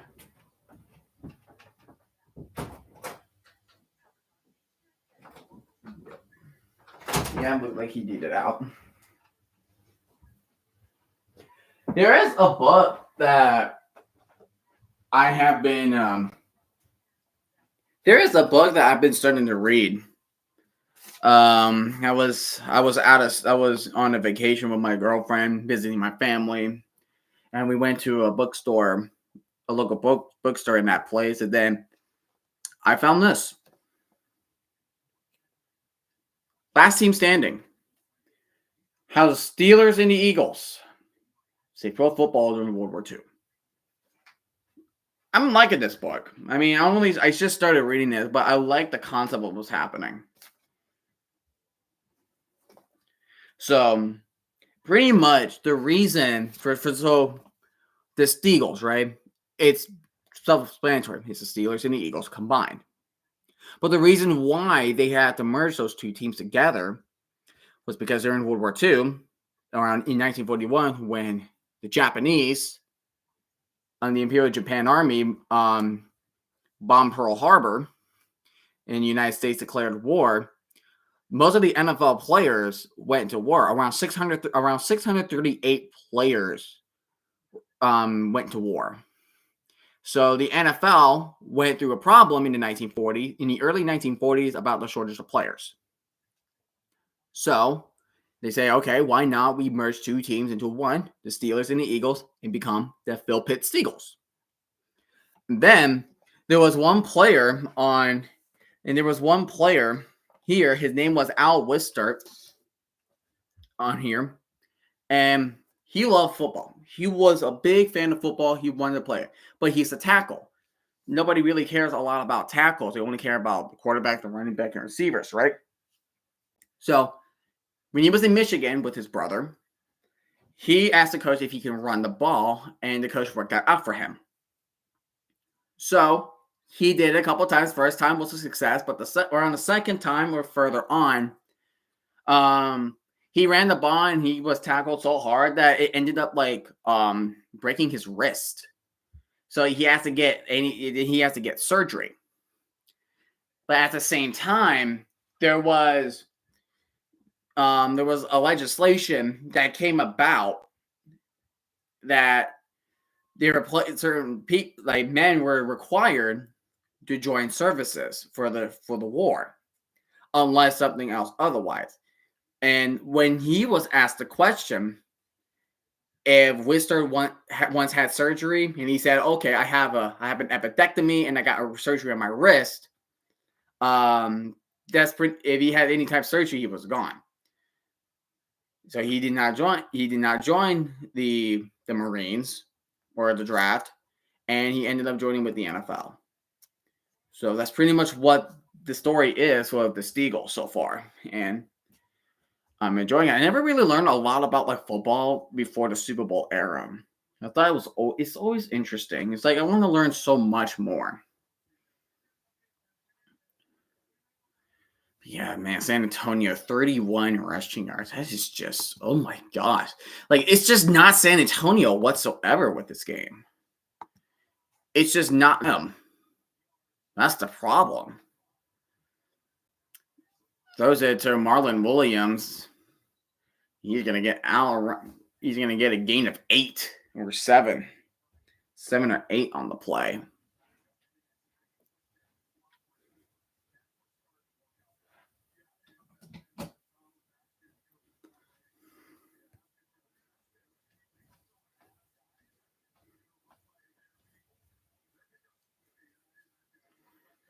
All right, second down and 4 for the Stallions, leading the game 8-0. Shotgun formation. Most of the time they've been doing shotgun formation. Play action. Here's Deion Kane with the ball. He's going to get the first down. He's bidding moves. He's going to get out around the 49-yard line for the first down. Ooh, I just got a notification from Major League Baseball. Mookie Betts of the Dodgers fractured his left hand when he was hit. Oh my gosh. So Mookie Betts going to be out for quite a bit.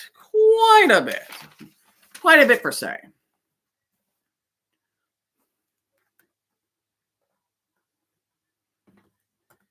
All right, so first down and 10. Rogers in motion. He's going to hand it off to Rogers. He's going to get some blocking, and he does get the first down, stepping out of bounds around maybe the 39-yard line. 39, 40-yard line, which they did. So the Stallions are making. This is why Stallions is a great team. They know how to make adjustments. They know how to make good teams look silly. They know how to make good teams look silly.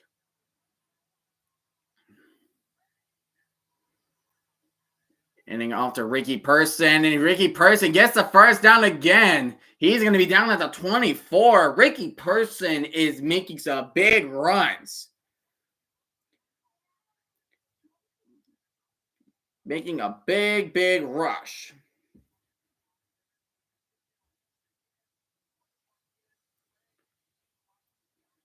We're around the 25, 24.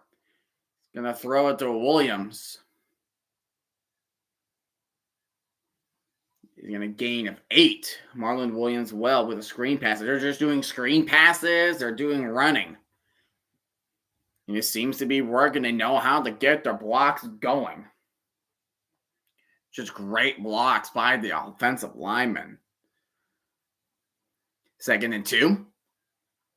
Pumps fakes the screen. Martinez is going to try to run it, but he will get down. He will be tackled, but he does get the first down. Inside the red zone, still at the San Antonio's 13.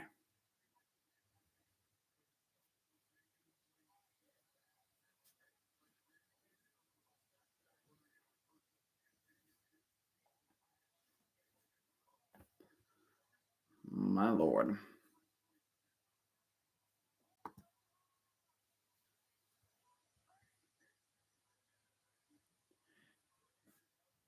And here's Marable. You'll only get around a yard or two.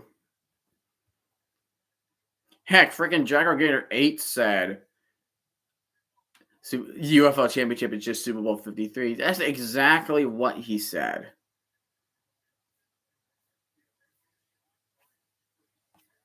My goodness.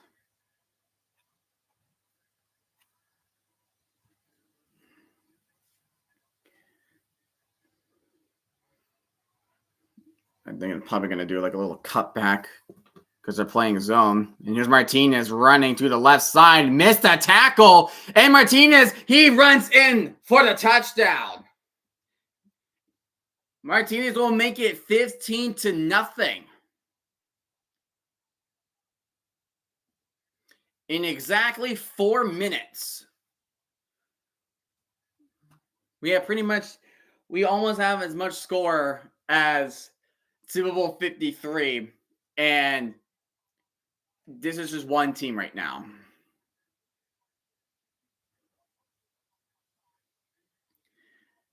That's just a missed tackle from the Brahmas. There have been quite a number of teams that are just doing missed tackles.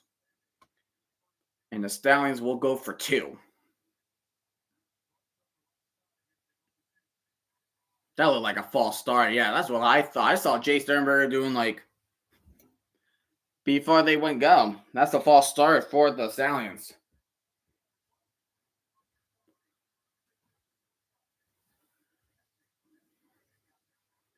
That was a false start on Sternberger. So they will go for it from their 10. Still going for 2.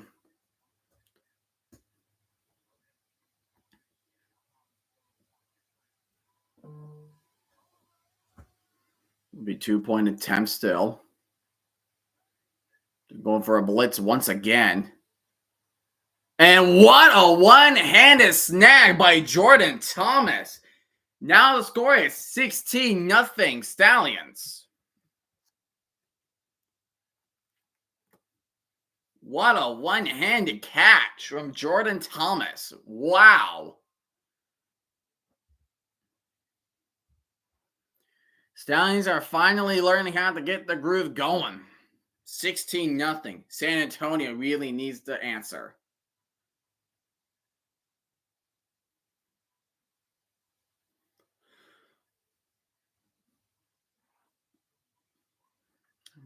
Ramos needs to answer. They really need to know how to answer.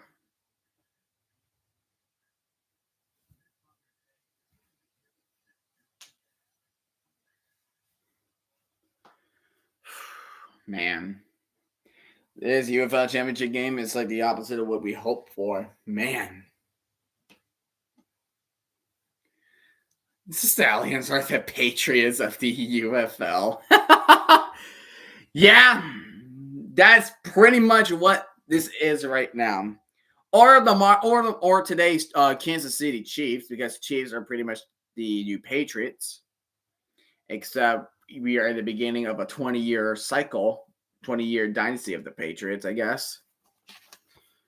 But yeah, the Stallions are pretty much the Patriots. You are not wrong.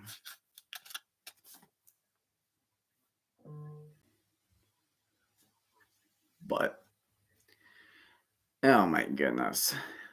This game's just so underwhelming. The Chiefs are a bunch of crybabies. The Patriots were men. Some of the Patriots are more manly than did not cry. Like how they don't cry like what happened with the Chiefs against the Bills when Kadarius Toney was offside, and then like Patrick Mahomes was just losing his crap. What is your team? I believe so. What is your NFL team or UFL team? What is your team's? Oh, Golden Corral. It's a sign. I saw a Golden Corral advertisement. It's a sign. The Stallions are going to put in Matt Corral. Oh, Dolphins. Okay.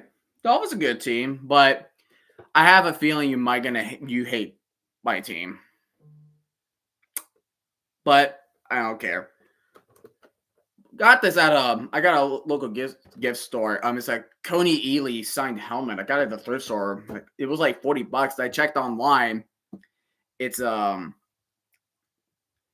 got it at a thrift store. It was like $40, and online it was like 50, 60. So I was like, okay, we got a W deal on that. Yes, rivalry. No hate. Yeah, exactly. There's no hate. It's rivalry. Oh my gosh. This guy on my stream, so random guy, he's just talking his crap right now. He's saying, I am your king. He is just, he's, get this, Stallions, right? He's on his high horse. He's on his high horse. Ha, ha, kill me. I am not funny. Oh, he pitched it. And he didn't even make it to the 20. What the heck are you doing, Brahmas? Didn't even, like, you pitch it back, like, yeah, you didn't even pitch it back to Stevenson. Oh my goodness, bro. Oh. Hey, it's a random guy. I was literally talking about you. I see you're talking crap in the Discord. You cocky bastard.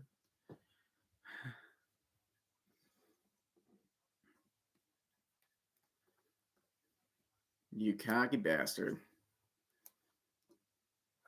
It's like you heard me or something. All right, first down to 10 at the 19. Garbage is going to throw a screen to Kirkland. Blocks are set up. But they're saying there is a fumble at the there is a fumble. They're saying it's a fumble. And it's saying it's a Stallions ball. Oh my gosh, Brahmas. What is happening to this team? Hey, my DC Defender fans are there. Lemonades. Oh, but Kirkland's down. Oh no. Kirkland's down. Oh, that was a brilliant peanut punch. Oh, that was a brilliant peanut punch. Oh my goodness. Chiava Tezzino. What a glorious punch onto Kirkland to knock the ball loose. Charles Peanut Tillman, it will be proud. Wow, what a defensive play from the Stallions. Wow, Stallions just pretty much. I don't know. I wanted to say this is wraps, but the game's not over till it hits 0. But I think it's just a nail in the coffin. That's what I'm thinking.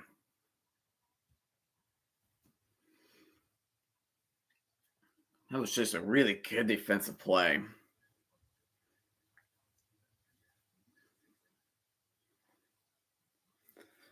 Oh my goodness. I can't, man. I just can't.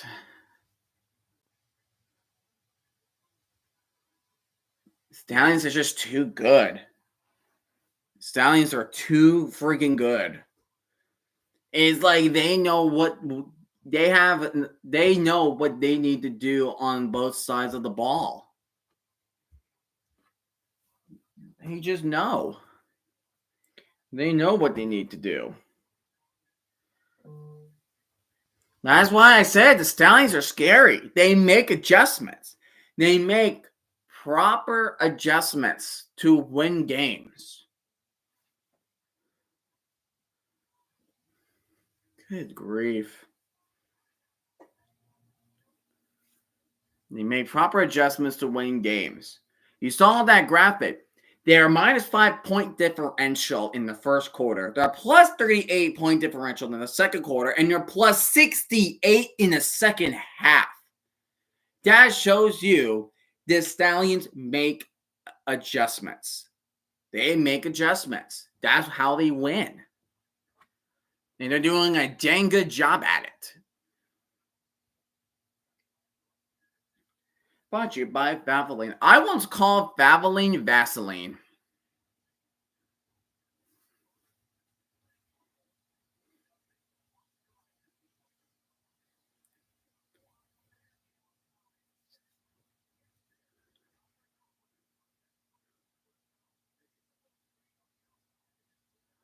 And he just noticed the screen and he just, boop, just punched it right out. Right outside the end zone is the Stallions. So it'll be first down and 10 for the Stallions at San Antonio's 24. Shotgun formation for Martinez. He's gonna do a play action. Look to his left for check down to Gary Jennings. He gets the first down. He'll be down at the 13. That's a first down for the Stallions.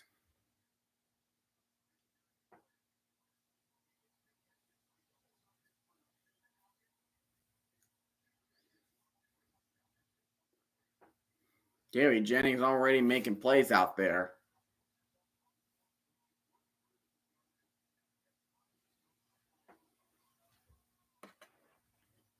First down and 10 from the 13. It's like man coverage. Handing off to Marable. Marable is in the middle, trying to hurl as a man. He lands on his helmet, but he does get the first down, so it will be first and goal opportunity for the Stallions.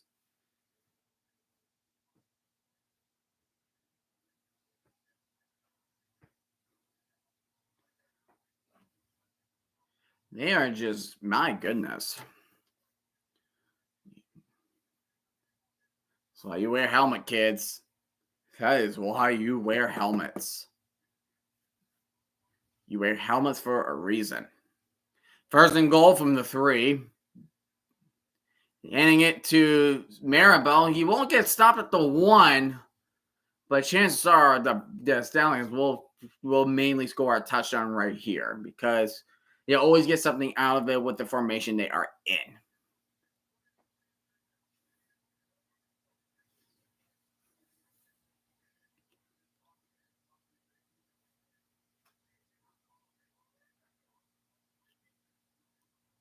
So they're in the same formation. Yep, I knew it. They're going to be in the same formation, but now they're going to change it. Now it's trips right.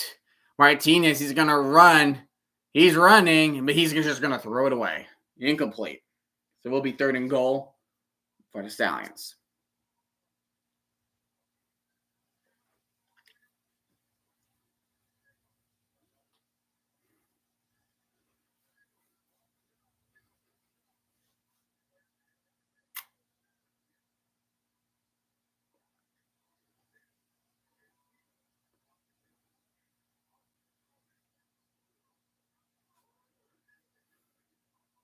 Third and goal.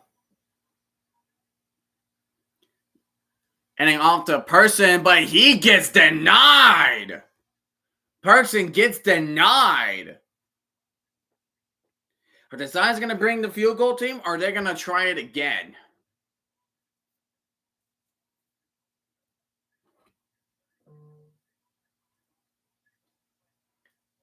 They're going to keep the offense on the field. The Stallions are keeping the offense on the field.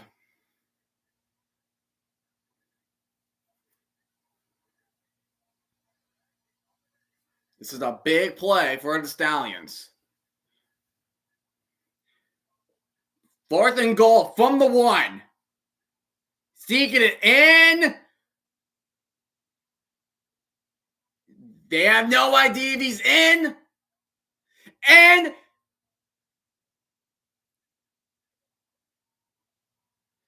they're saying San Antonio makes a stop.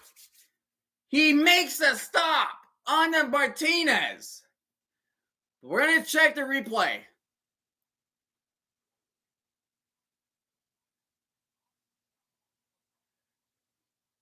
I don't think so. Oh, man. I don't know, man. That is hard to call. That's a tough call. And they're saying it's a touchdown. Oh my gosh. Wow. Barely. So now 22-0. Stallions putting a beat down onto it. It was barely a touchdown. Holy crap.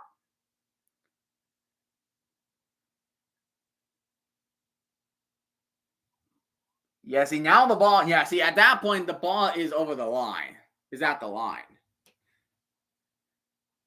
Wow, that's lucky. Oh, wow. Wade Phillips throwing his helmet to the ground. He is severely pissed.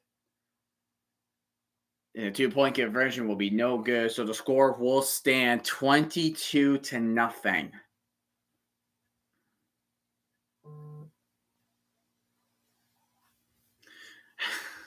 Of course, the moment I leave. Yeah, Gavin, you were the reason why this game was low scoring in the first place.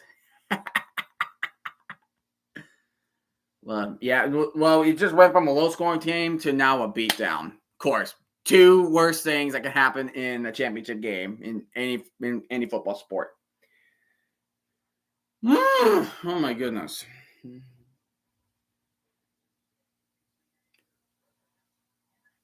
Big Dwayne energy. Big Dwayne energy. Big Dwayne energy.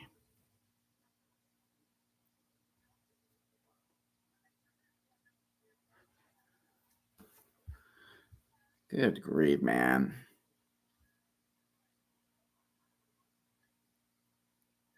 Sorry. Snickers. Haven't had a Snickers in a while. But no, Brahma's got to do something. Stallions are your new Spring League Kings. Keep being on that high horse, man. You earned it. I will always think. And now I'm always going to visualize Sir Random Guy just being on a horse 24/7. He's going to be on the horse like 24/7.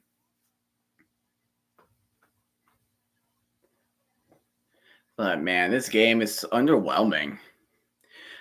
I mean, while the regular UFL season was great, it was good, but it's like you ended off with like an underwhelming UFL championship game. It's like, it's like what I feel like when it comes to like any football season. It's like it felt like it was a good. If you felt like it was a nice regular season, but then you ended with a bad championship game, like potentially this game and Super Bowl 53, it makes you go, Lasers has more points than Super Bowl 53. Oh, right, because Stallions have all 22 freaking points of it. That's right.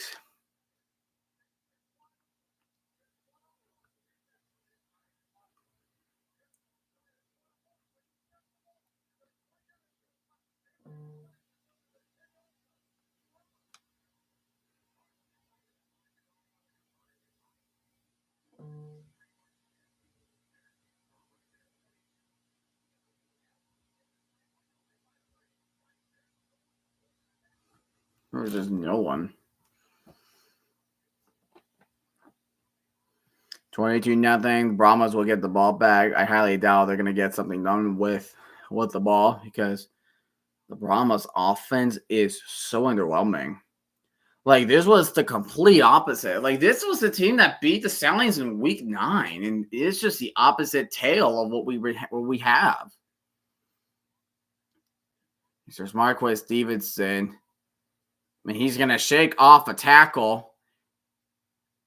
And he's going to get tripped up. He'll be down to the 31.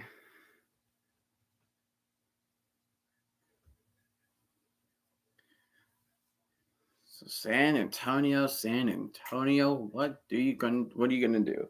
Down by 3 possessions, it's 22. They're going to need 30. They're going to need to get to 22 points as fast as they can possibly get. It's like the completion and the attempts are identical, but it's the yardage. That is what is the main factor for Garbers. Nothing is getting done.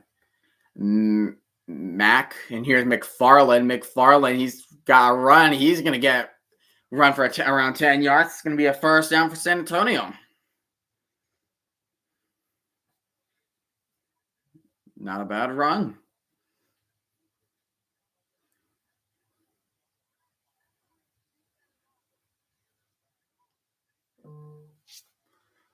Not a bad run.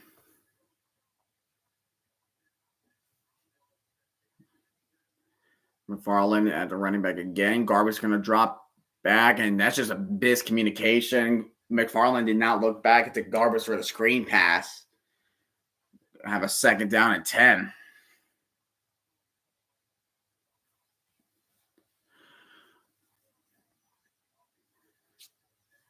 And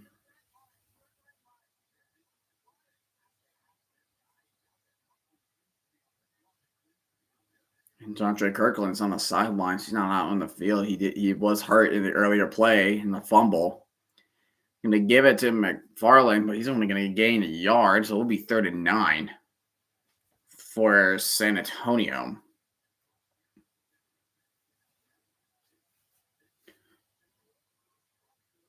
He just can't find an offense.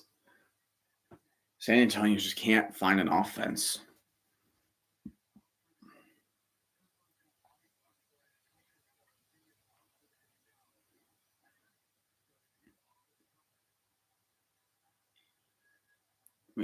Oh, batted down. Incomplete. It was Jonathan Garvin with a bat down.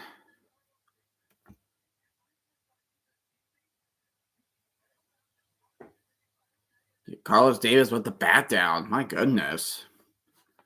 Boop.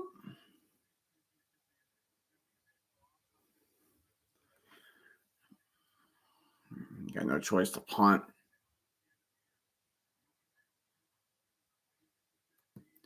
Wow. Bear catching it. He will fair catch it around the 14.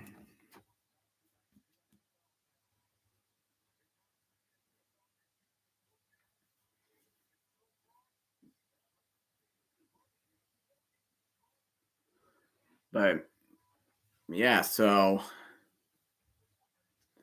Stallions gets the ball back once again. Brahma's offense has been very ineffective, very inefficient. They just could not find the magic. I mean, like I said, the Stallions figure out the mistakes that they had against when they face each other in week 9. And the Stallions is just turning that around. Right now, we're just getting a shutout. That's what's happening. Pretty much what's happening. It's just a shutout happening. What more can you think of? What more is happening? It looking more than the Stallions lost to San Antonio because the Stallions have a new defensive coordinator. Yeah.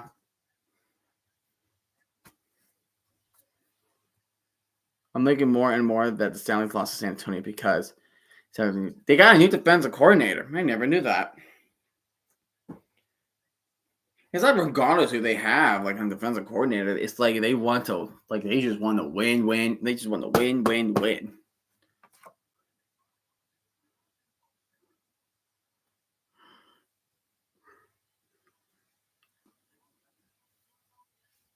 But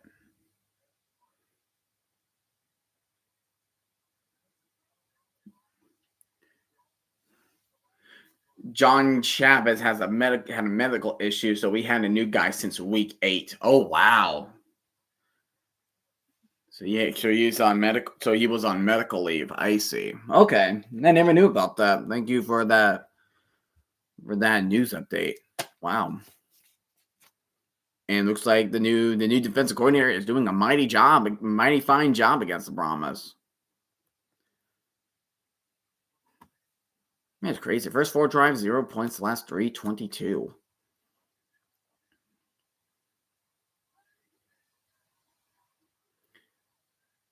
You mean the Marable? He's only going to gain 2 on the play.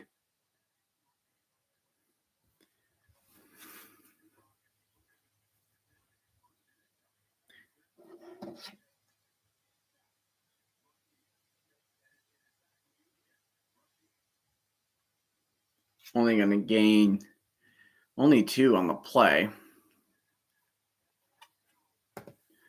Defensive drives allowed. Last 3 drives, 3, but previous 3 games was also 3.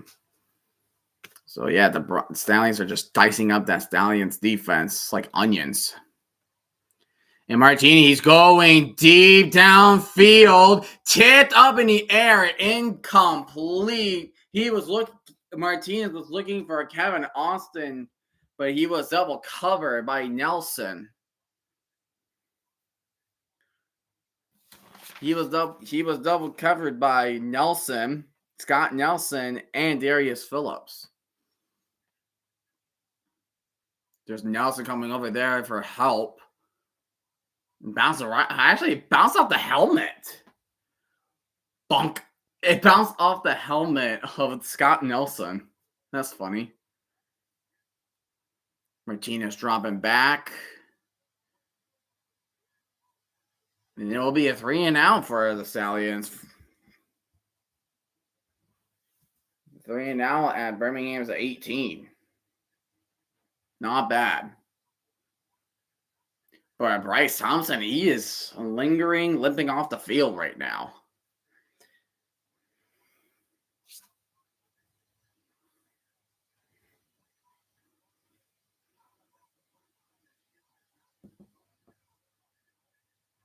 And that was almost blocked.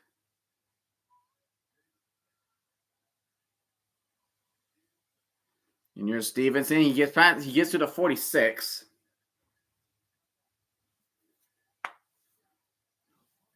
So here comes the San Antonio offense. What's next? Going to be another 3-and-out? My goodness. Just crazy.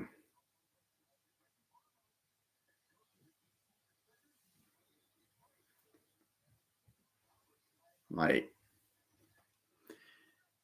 Brahms got to answer. He just had to answer something. At least try to compete.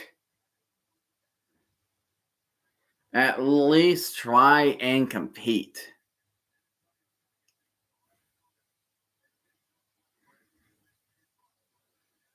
You need to compete. First down and 10 of the 44. Garber's in shotgun formation with Allison to his right. Garber's going to drop back. He's looking around. He's scrambling to his right. And he's going to try to run. So he's going to take the loss. He's going to run out of bounds. He will lose 2 yards on the play. So it'll be second down at 12.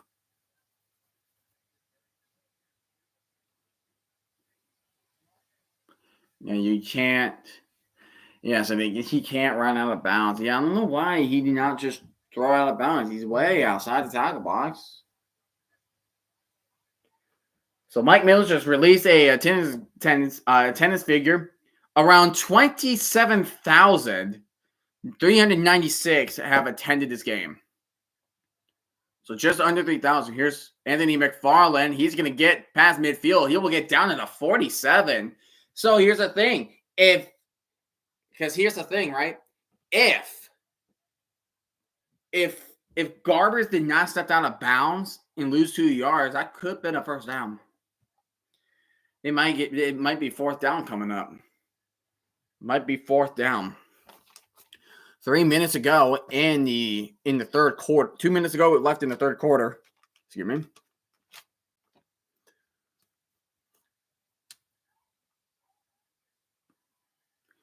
And Garber's going to keep him to himself. Why did you slide?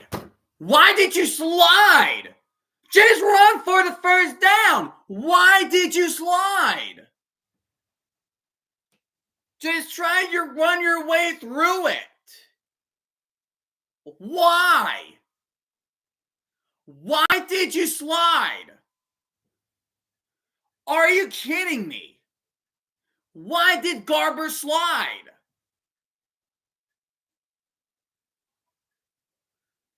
You do not slide in these circumstances, man.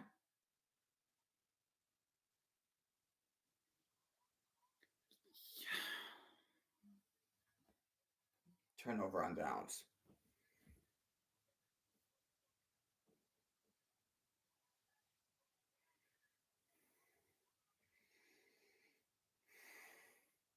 Why did you slide?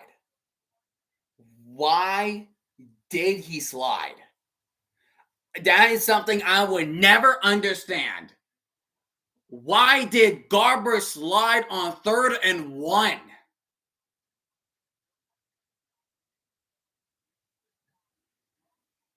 That's such a dumb decision. That was such a dumb decision. Why did you slide? That's what I would never wrap my hand around it. Why did he slide?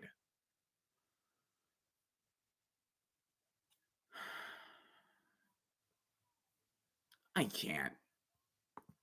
Score another touchdown, Stallions. I don't give a crap anymore. He hands it off to Ricky Person, and Ricky Person will get to the 50.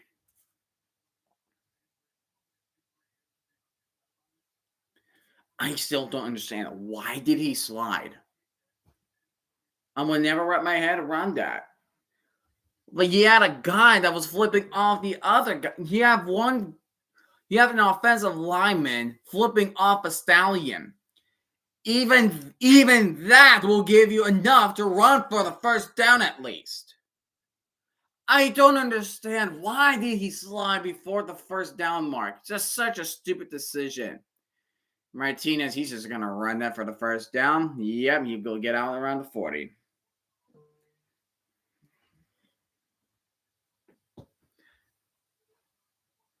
I just don't understand. I just don't understand the logic of what's happening.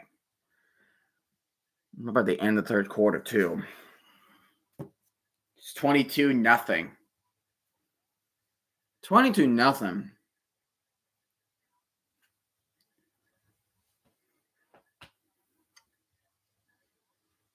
Like, I don't understand. I would probably never wrap my hand around this for as long as I live. Why did Garber slide? Why did he slide? That is a big mistake. It's a big mistake.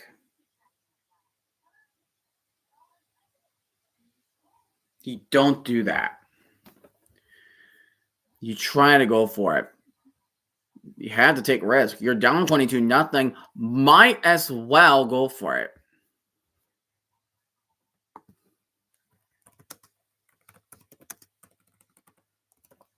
I just don't understand.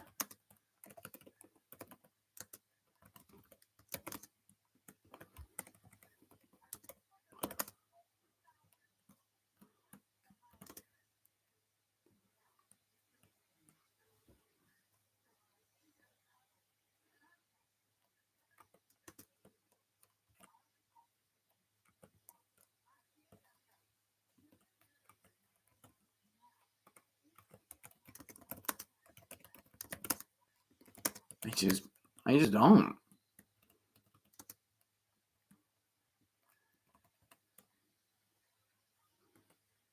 I just don't understand.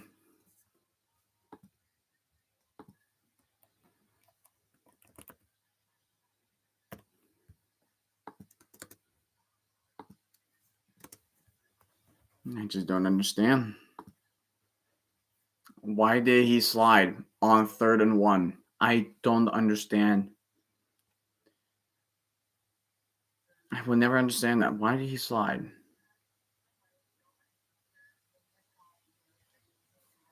Like, it's just complete domination.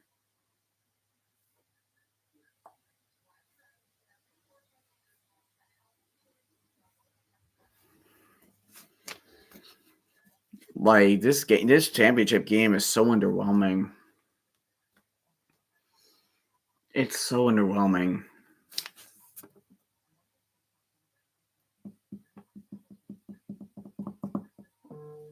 It's so underwhelming.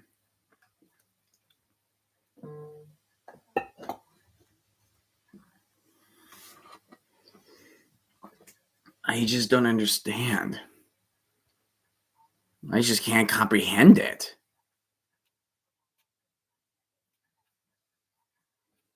Hmm.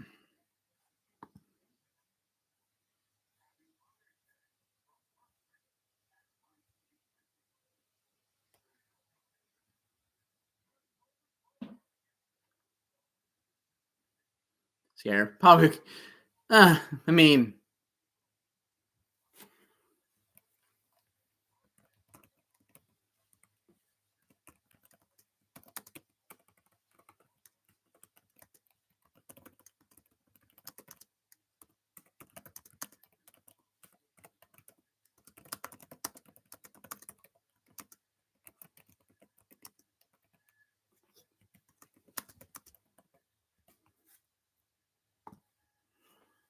I just don't understand why he did not slide. Why he slide on 3rd and 1.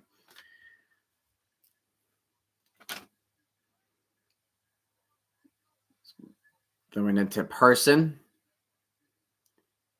Person will be out of bounds with a gain of 4 on the play.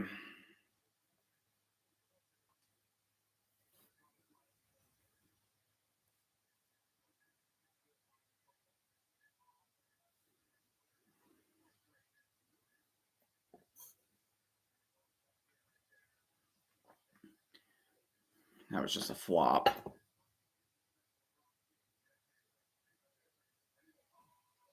Yeah, it's a flop. That's the best LeBron James. That's a flop. Martinez dropping back, running around to his right. He's looking somewhere downfield, but he's just gonna run for a yard. So now it will be 3rd and 5.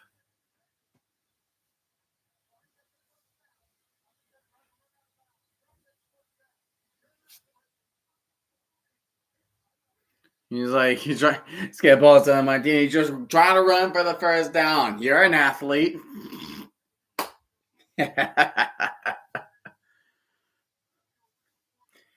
Show him some a little tough love. I mean, tough love is always important. And then the Stallions were going to call a timeout. We got 13 minutes and 50 seconds until the Stallions win.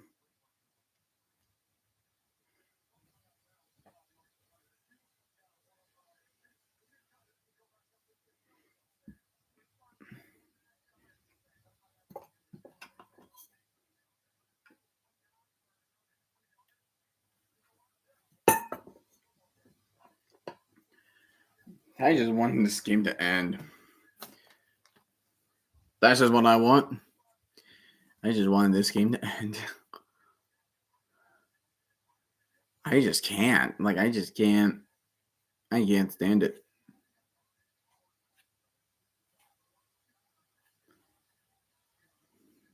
22-0.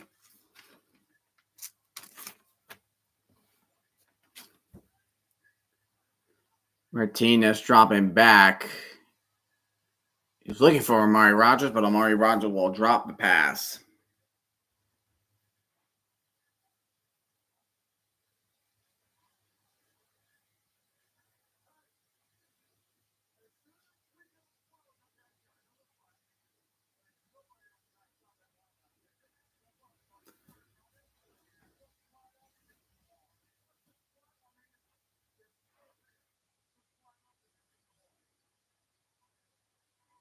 You're going to have Chris Blewett kicking a field goal for BD3.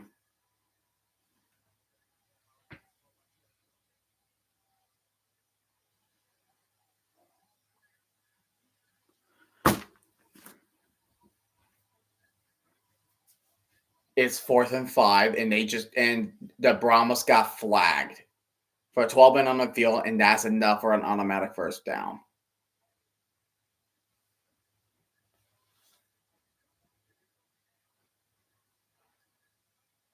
Can you just give me 1 second, please? Why is San Antonio blowing this? I swear to God, they're blowing this. This is a team that is a complete underdog. Now they're getting obliterated, and they're making these big mistakes. The slap in the face mistakes, and they're getting creamed.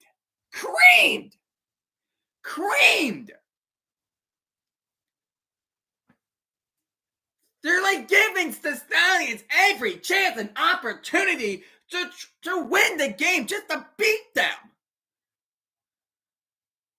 What in the heck is San Antonio doing? It's ridiculous.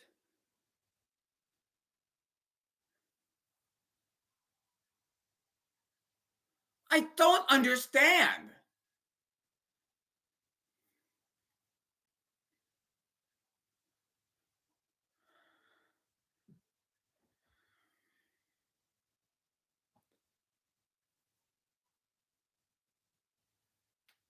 They're not just goofy. No, Cam. Goofy is an understatement, okay? Goofy is an understatement. And freaking Sternberger just slapped the player in the face.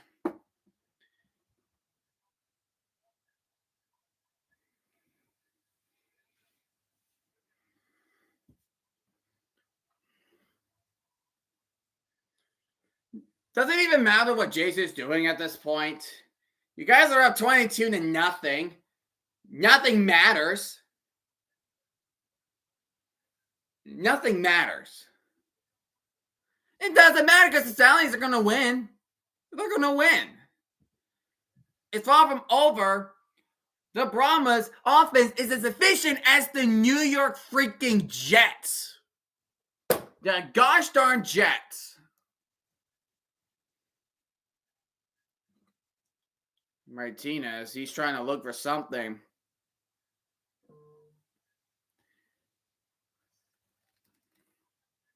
Now, Fonte Beckett's just getting all up into Jordan Thomas' face. Like, dude, you should not be the one to freaking talk, dude. Like, they should not be the one to talk. Giddy up. That's pretty much what's happening. It's all giddy up. It's all Stallions. It's all Stallions. 49-yard attempt for the Stallions. Kick is up and it's good. So 25 to nothing to the Stallions. We could get a shutout in a championship game. If it is, and it's officially probably, I hate to say this, but the worst spring league championship game in recent history. Whatever it's USFL or the XFL. It's the worst.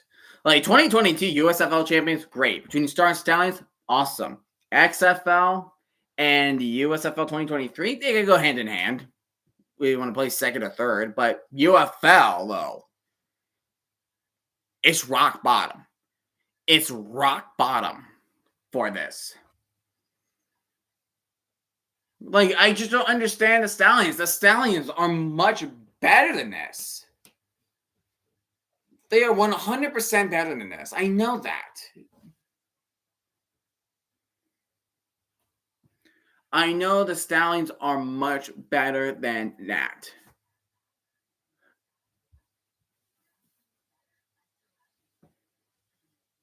This is just, holy crap.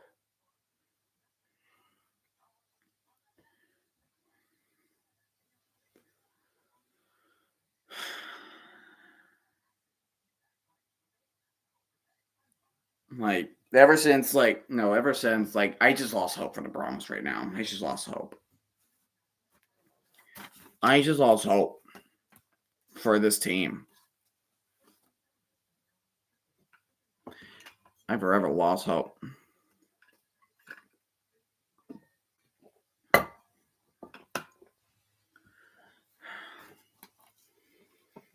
I just don't understand. You just don't. I thought the Brahmas were better than this. I thought they were better than this. They have a great running attack, but now they're running at a measly 44 yards. That's an effective running attack as if the Jets without Breece Hall in 2022. The passing game is as effective as putting Zach freaking Wilson in the game. I just don't know what's happening. I just don't know what's happening with the Brahmas. They're just keep getting dumpstered on. They are keep getting dumpstered on.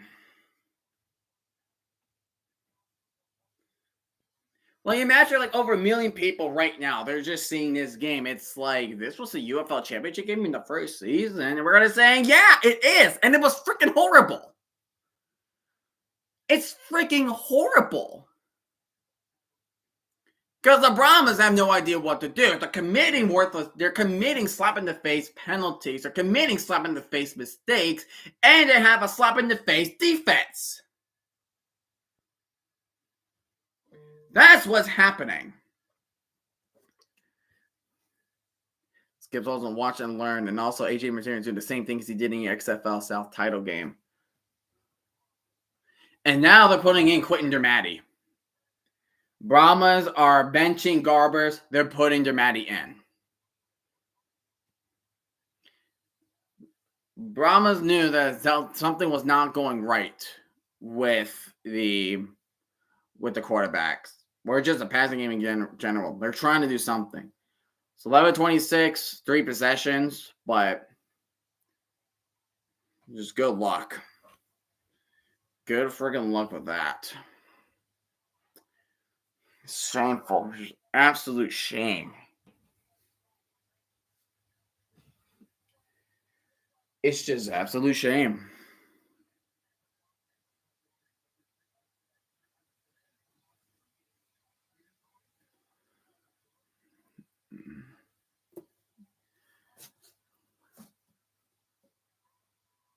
And with Arlen just pretty much gained no gain on here.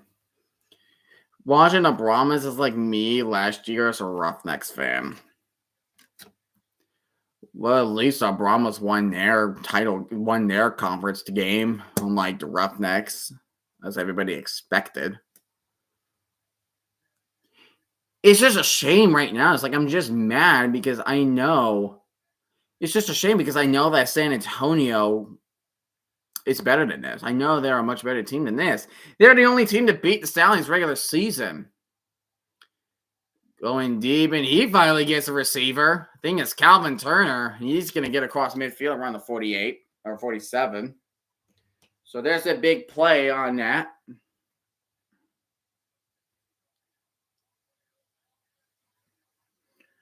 So they're finding something now. They're trying to go as fast as they can.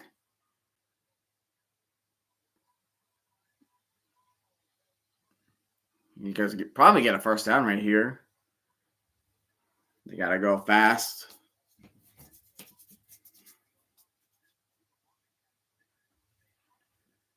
Yeah, they just pretty much just benched Garbers. Quentin Dermatti's now in as quarterback. Another 1st and 10 around the 38.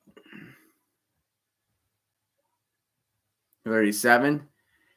Hand the ball to Ellison.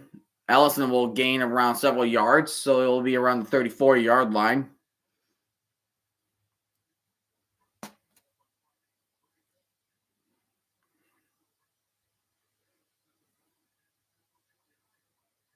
You know, the defense, 0 points allowed, 2 takeaways, and only allow 2.8 yards per rush.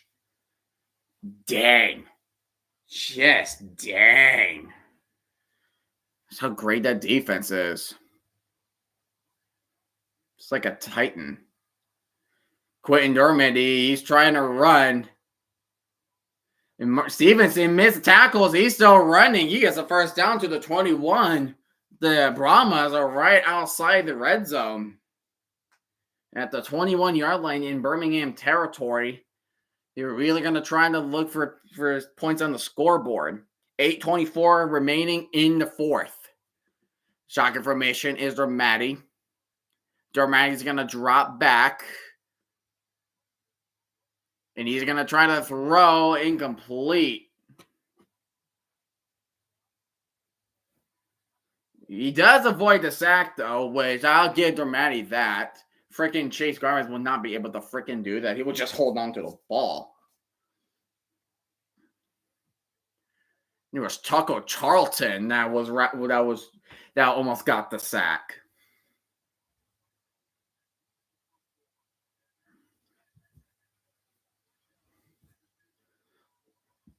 So 2nd down and 10 for San Antonio. Dormady dropping back, and he has to run. Here's the pass. But, oh my goodness, Katie Cannon, he is going to get, he went up flying. Katie Cannon went up flying, so now we have a 3rd down and 9.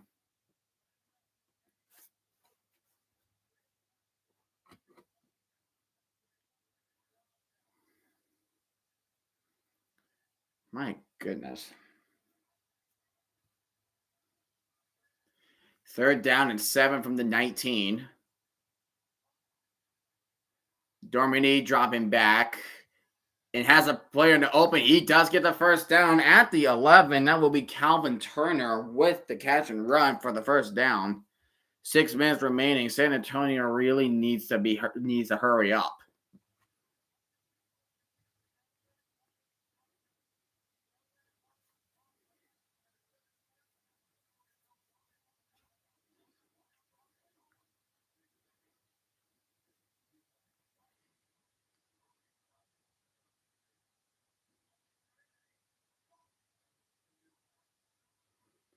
Dormady hands off to McFarland. McFarland, he's gaining several yards. You'll be down to 6. Oh my goodness, why is Dormady cooking with this offense all of a sudden? Well, it's not garbage, so they got to readjust, right? They have to readjust. 6 minutes remaining in the 4th. Time is wasting. 5:57 left. Timeout will be called. And it's the Stallions that will be calling a timeout. It will be their 2nd timeout in the 2nd half, too.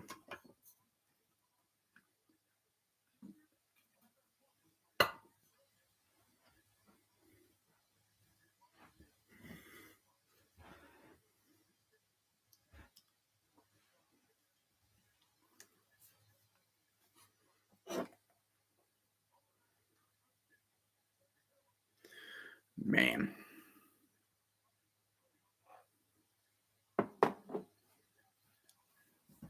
One more turnover, please.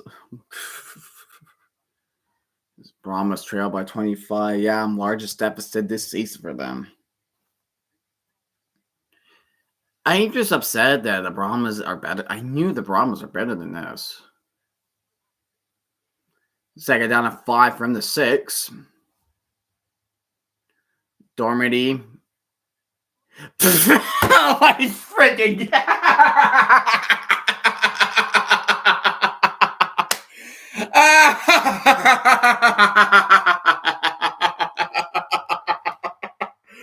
What the hell?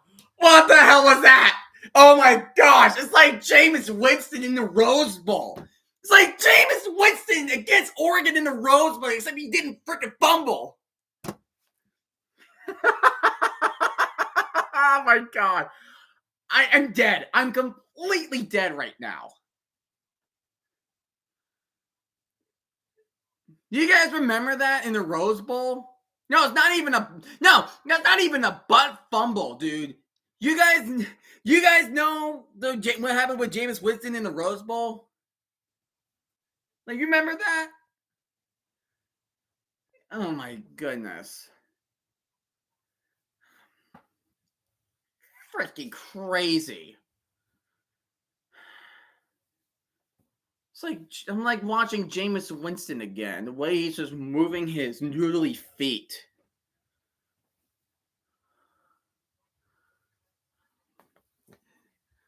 Freaking 4th and 19. Yeah, freaking good luck with that, San Antonio. He's going for the end zone. Yeah, I'm incomplete. Dag nabbit, man.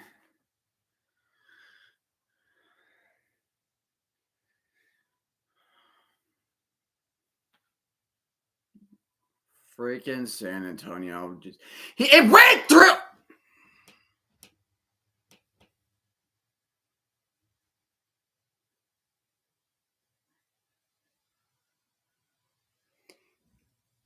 It like ran through his hands. It went through freaking Cannon. It went through Cannon's hands. It went through Cannon's hands.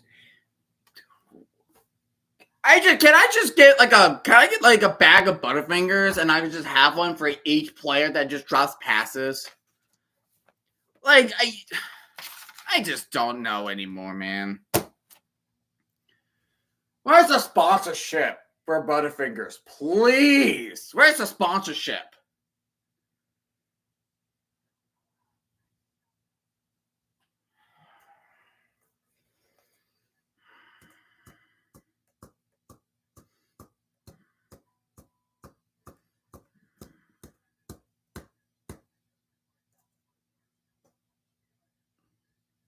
It's like Brahmas in a nutshells. This is a think about. Okay, here's the thing. This is the Brahmas, and this here is a beautiful wall. They're doing nothing but ramming their head against the wall, and you're getting nothing out of it. That's what's happening right now. It's freaking ridiculous. It is ridiculous, bro.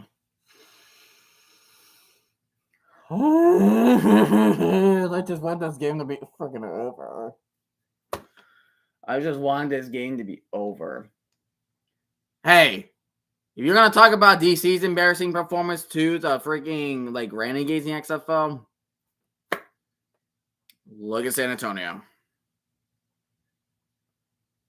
That's ridiculous. Like, I just can't. Like,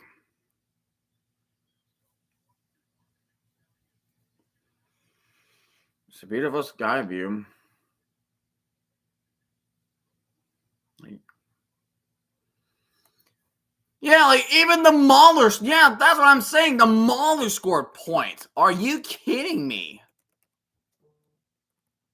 How many points did the Maulers score? I'm looking that up right now. What was the freaking score of that game? I'm looking that up right now. The Maulers scored 12 points. Maulers scored 12. And at halftime, it was 14-9. The Stallions were winning. The Maulers. Wow. And Wade Phillips is doing a super challenge, saying if there was a hands to the face.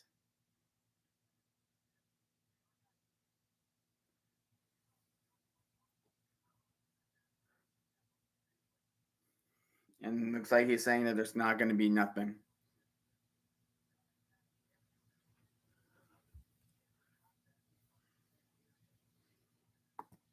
He's saying that X is not working?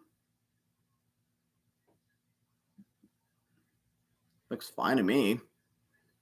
I don't know. Maybe it's on your end? Poor internet connection, maybe? I don't know. Call Sands, so not only he wastes a challenge, he wastes the timeout.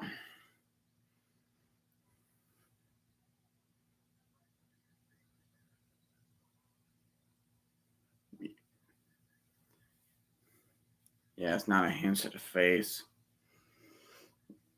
This is one of the most disappointing games I have ever watched. Probably the most disappointing since Super Bowl 53. I have never felt this much disappointment. Oh my goodness. He's still on his feet. Holy crap. He stepped down at the 13.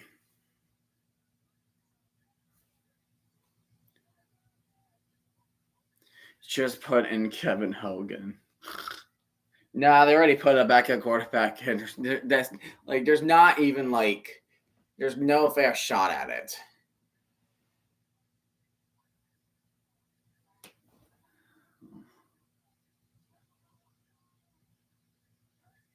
Yeah, he stepped out right there. Here's Ricky Person, and he tripped on, and he just tripped and fell. Like, don't even like that's the thing. Like, don't even bother passing the ball anymore. Just keep running it. There's no way San Antonio's going to come back, but you waste down so much clock. There's just no way. There was just no way.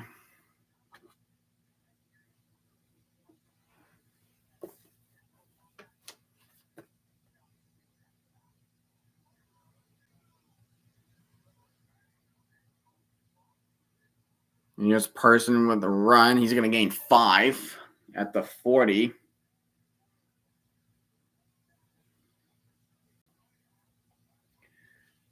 And we have another fight once again.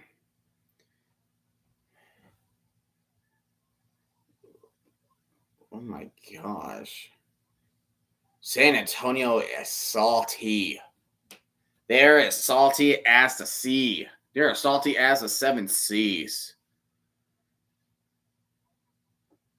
Like, Brian Thompson, how about shut the hell up, get back to your sideline. It's over. There's nothing else you can do. They're winners. Shut the hell up and get back to the sideline.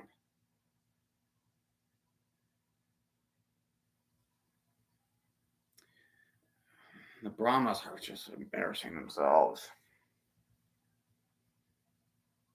Like, literally, a million people are watching this game seeing the Brahmas embarrassing themselves. Freaking ridiculous.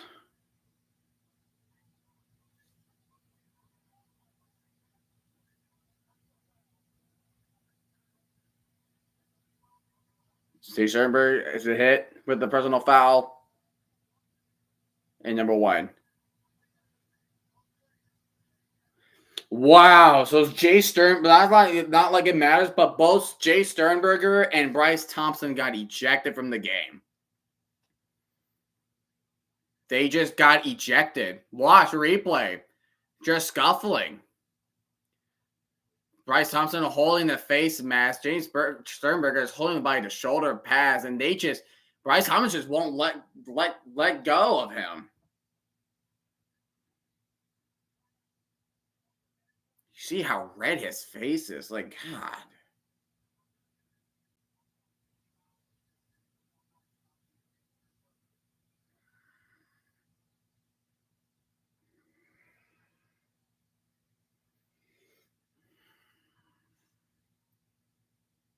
This is like the 3rd time we see a fight in this championship game.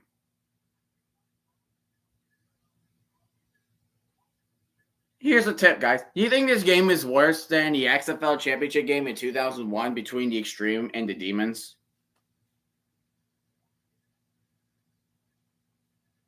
Too late.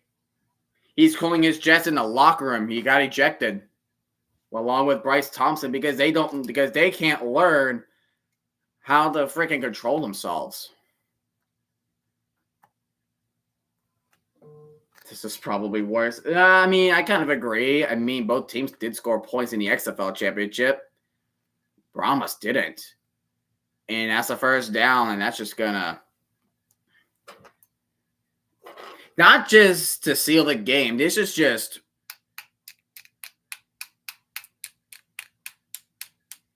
a nail in the coffin. That's what this game is. It's a nail in the coffin for the Brahmas.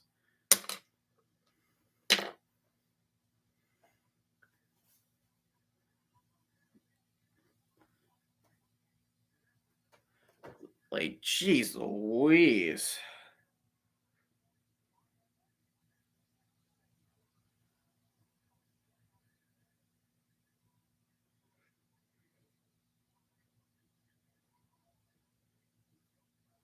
My goodness.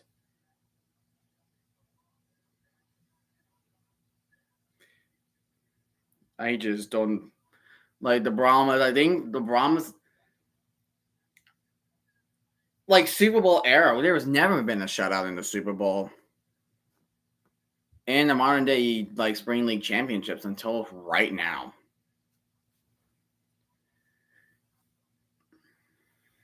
My gosh.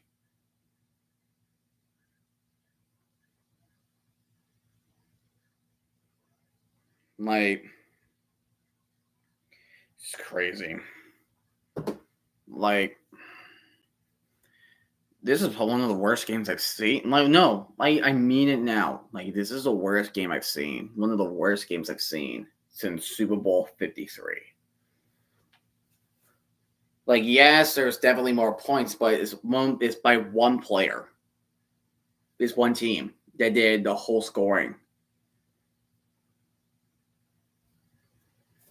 Like,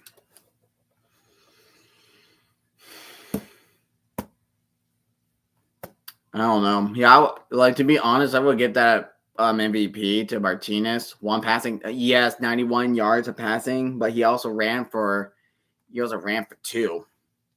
He also ran for two tutties.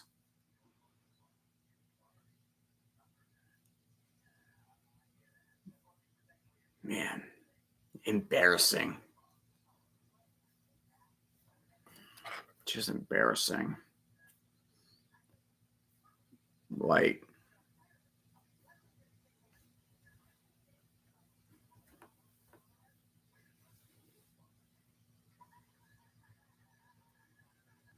wow. Very disappointing with this game. I'm so disappointed. Like, it's like I don't feel the excitement in the. Like, this is one of the first times, like, this is like the first stream that I don't feel the excitement anymore. I don't really feel that excitement. So at least, like look at that. So 2022 USFL Championship, 33-30. Probably the best Spring League Championship game we're going to get. 2023 USFL Championship, 28-12. At least the Mauler scored points. And then now the Stallions are going to do the same thing. Look at that. 0 points allowed in the last 1 hour, 31 minutes, and 58 seconds. 5+ quarters and 20 drives. Holy baloney.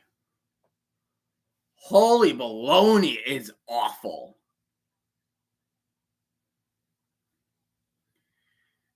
Dear goodness.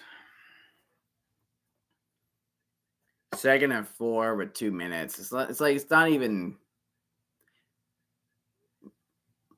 worth going play by play anymore. We know who won at this point. We just want to wait officially on who wins it. I should never say anything worse as this.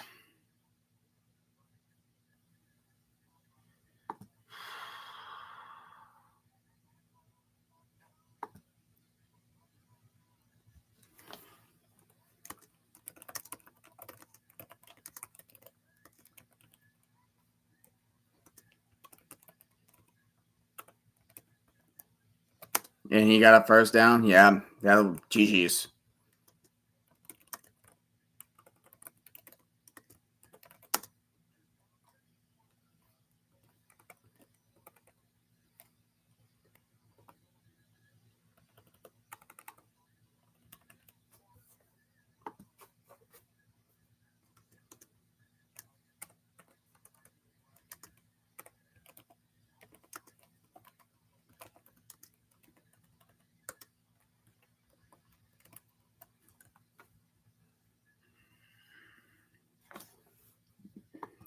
Yep.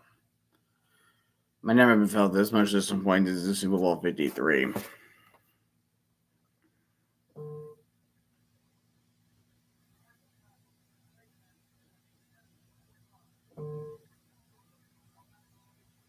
And Brahmas, who just got a personal foul penalty. Bruh. Crazy. That's ridiculous.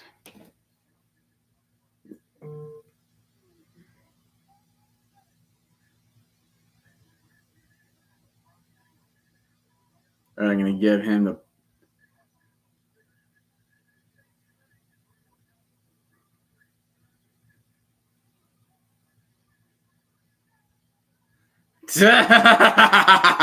They finally got him. They got him.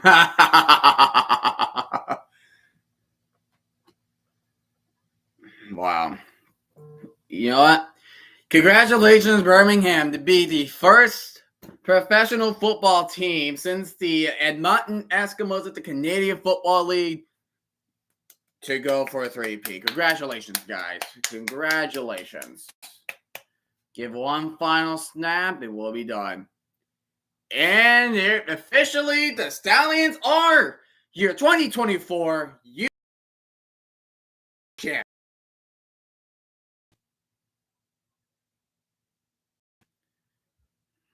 But man, what a disappointing game. All right. Since the game is pretty much over, is now over. Let's talk about the season, okay? Let's talk about the season before we sign off.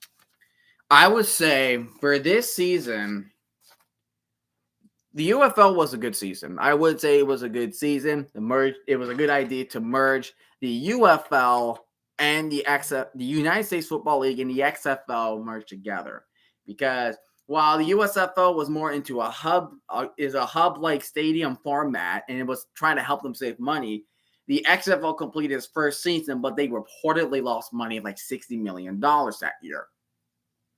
So they decided to merge together with these teams. We have teams like the Defenders, Battlehawks, Renegades, and Brahmas merged together in the XFL side. And then we have the Stallions, the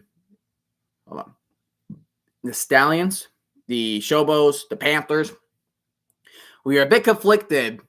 With the Houston part, but they figured out it was going to be the Houston Roughnecks.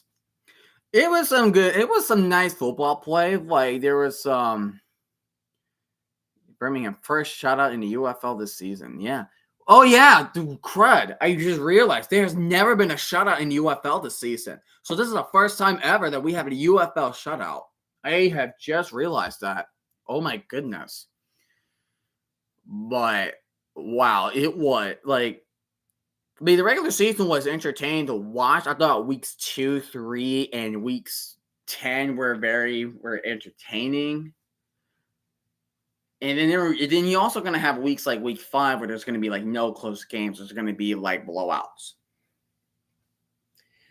I thought, yeah, like I said, I thought it was all right. They just got to learn how can they grow from this.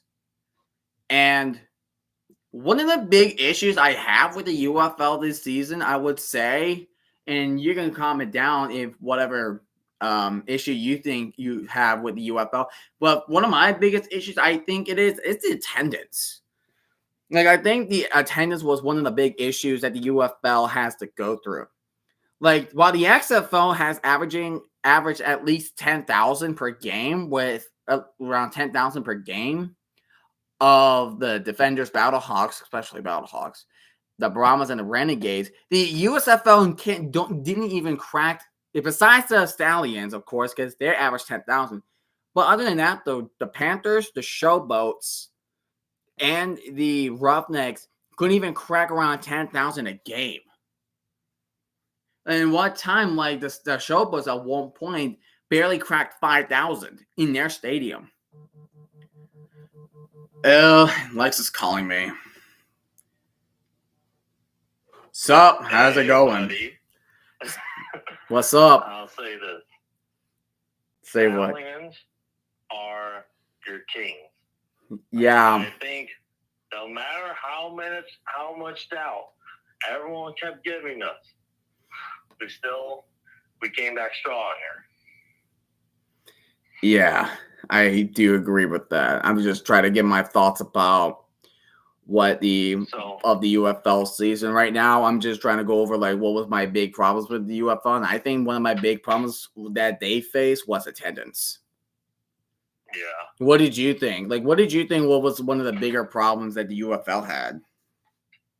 One, I think, like I said a few times already, lack of community, and again, it's not really. Again, it's kind of their fault, but at the same time, it feels like it should be. I don't know. It's just like, you know how the USFL was like pretty adamant with the community, like Birmingham, New Michigan, Memphis. Mm-hmm. But since they had to move to Arlington, it just felt very eh. I mean, I can see that. I know they have this off season to do this and that, right? To next year, but it just feels like if it's in season, if they're like kind of more promoting the team, I feel like maybe more attendance was involved. Well, yeah, but at the same time, it is their first season, so like they can work on the off season, try to figure out like how can they move? How can they improve the community to get in the not only the local fans, but also like improve the local marketing? Well, like I know we all agree it's the first season as the UFL, but if we're looking in the perspective, it's like technically we're going like all 3 seasons, like the Technically, USFL yes. 2022. Yeah, so it feels like the USFL should have done more, just in my opinion. I'm not really bashing USFL. It just felt No. like it just kind of felt off, even for them, just for this season. But I mean, hopefully this upcoming off season, they hopefully find a way to bring their practices and training camp to their local market. So hopefully that happens. Hopefully. But I'll say this: all the XFL purists right there, y'all can now please shut up. To all the XFL purists, and like, because I don't know, I know there probably are USFL purists out here, but just for the fact that the XFL, I just get more XFL fans just trying to play down to the USFL team, trying to say, oh, the XFL is better than USFL, even though I'm just like, bro, football's football. That's what I'm thinking all the time. The talent is there, like, for both sides. Like, I was just kind of shocked. I'm like, where was this argument made? I know Pat McAfee, but people were believing it. But even before Pat McAfee in the UFL, it's like in the 2023 season, like people were bashing each other left and right, like Jay Sternberger and Bryce Thompson talking about what league is better. And then I'm going to say this once, and I'm going to say it again. I do not take sides of the USFL, the XFL. I am here to support both leagues because they are both have one goal in common, and that is giving these players a second chance at the NFL. Exactly.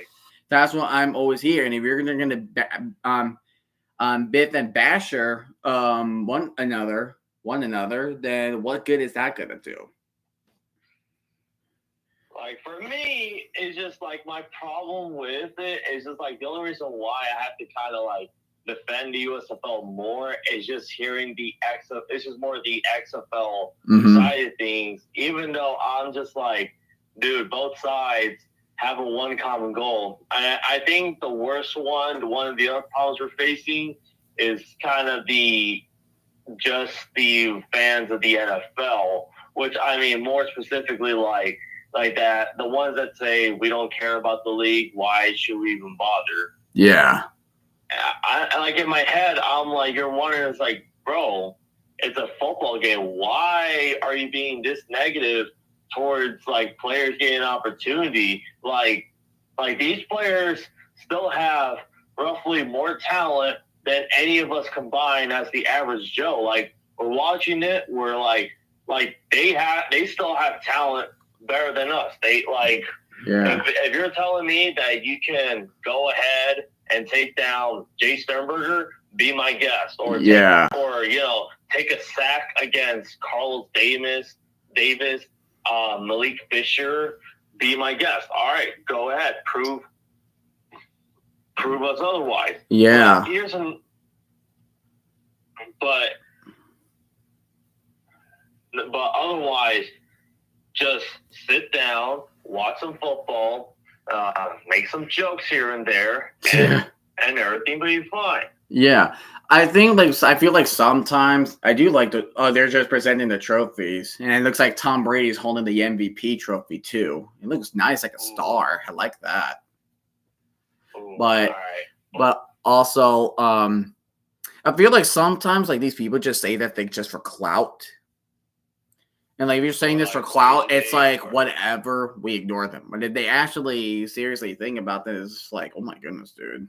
Like I just want support of these both leagues. I mean, the UFL, like, the grade I'm going to give the UFL for the first inaugural season, I'm going to give it a B.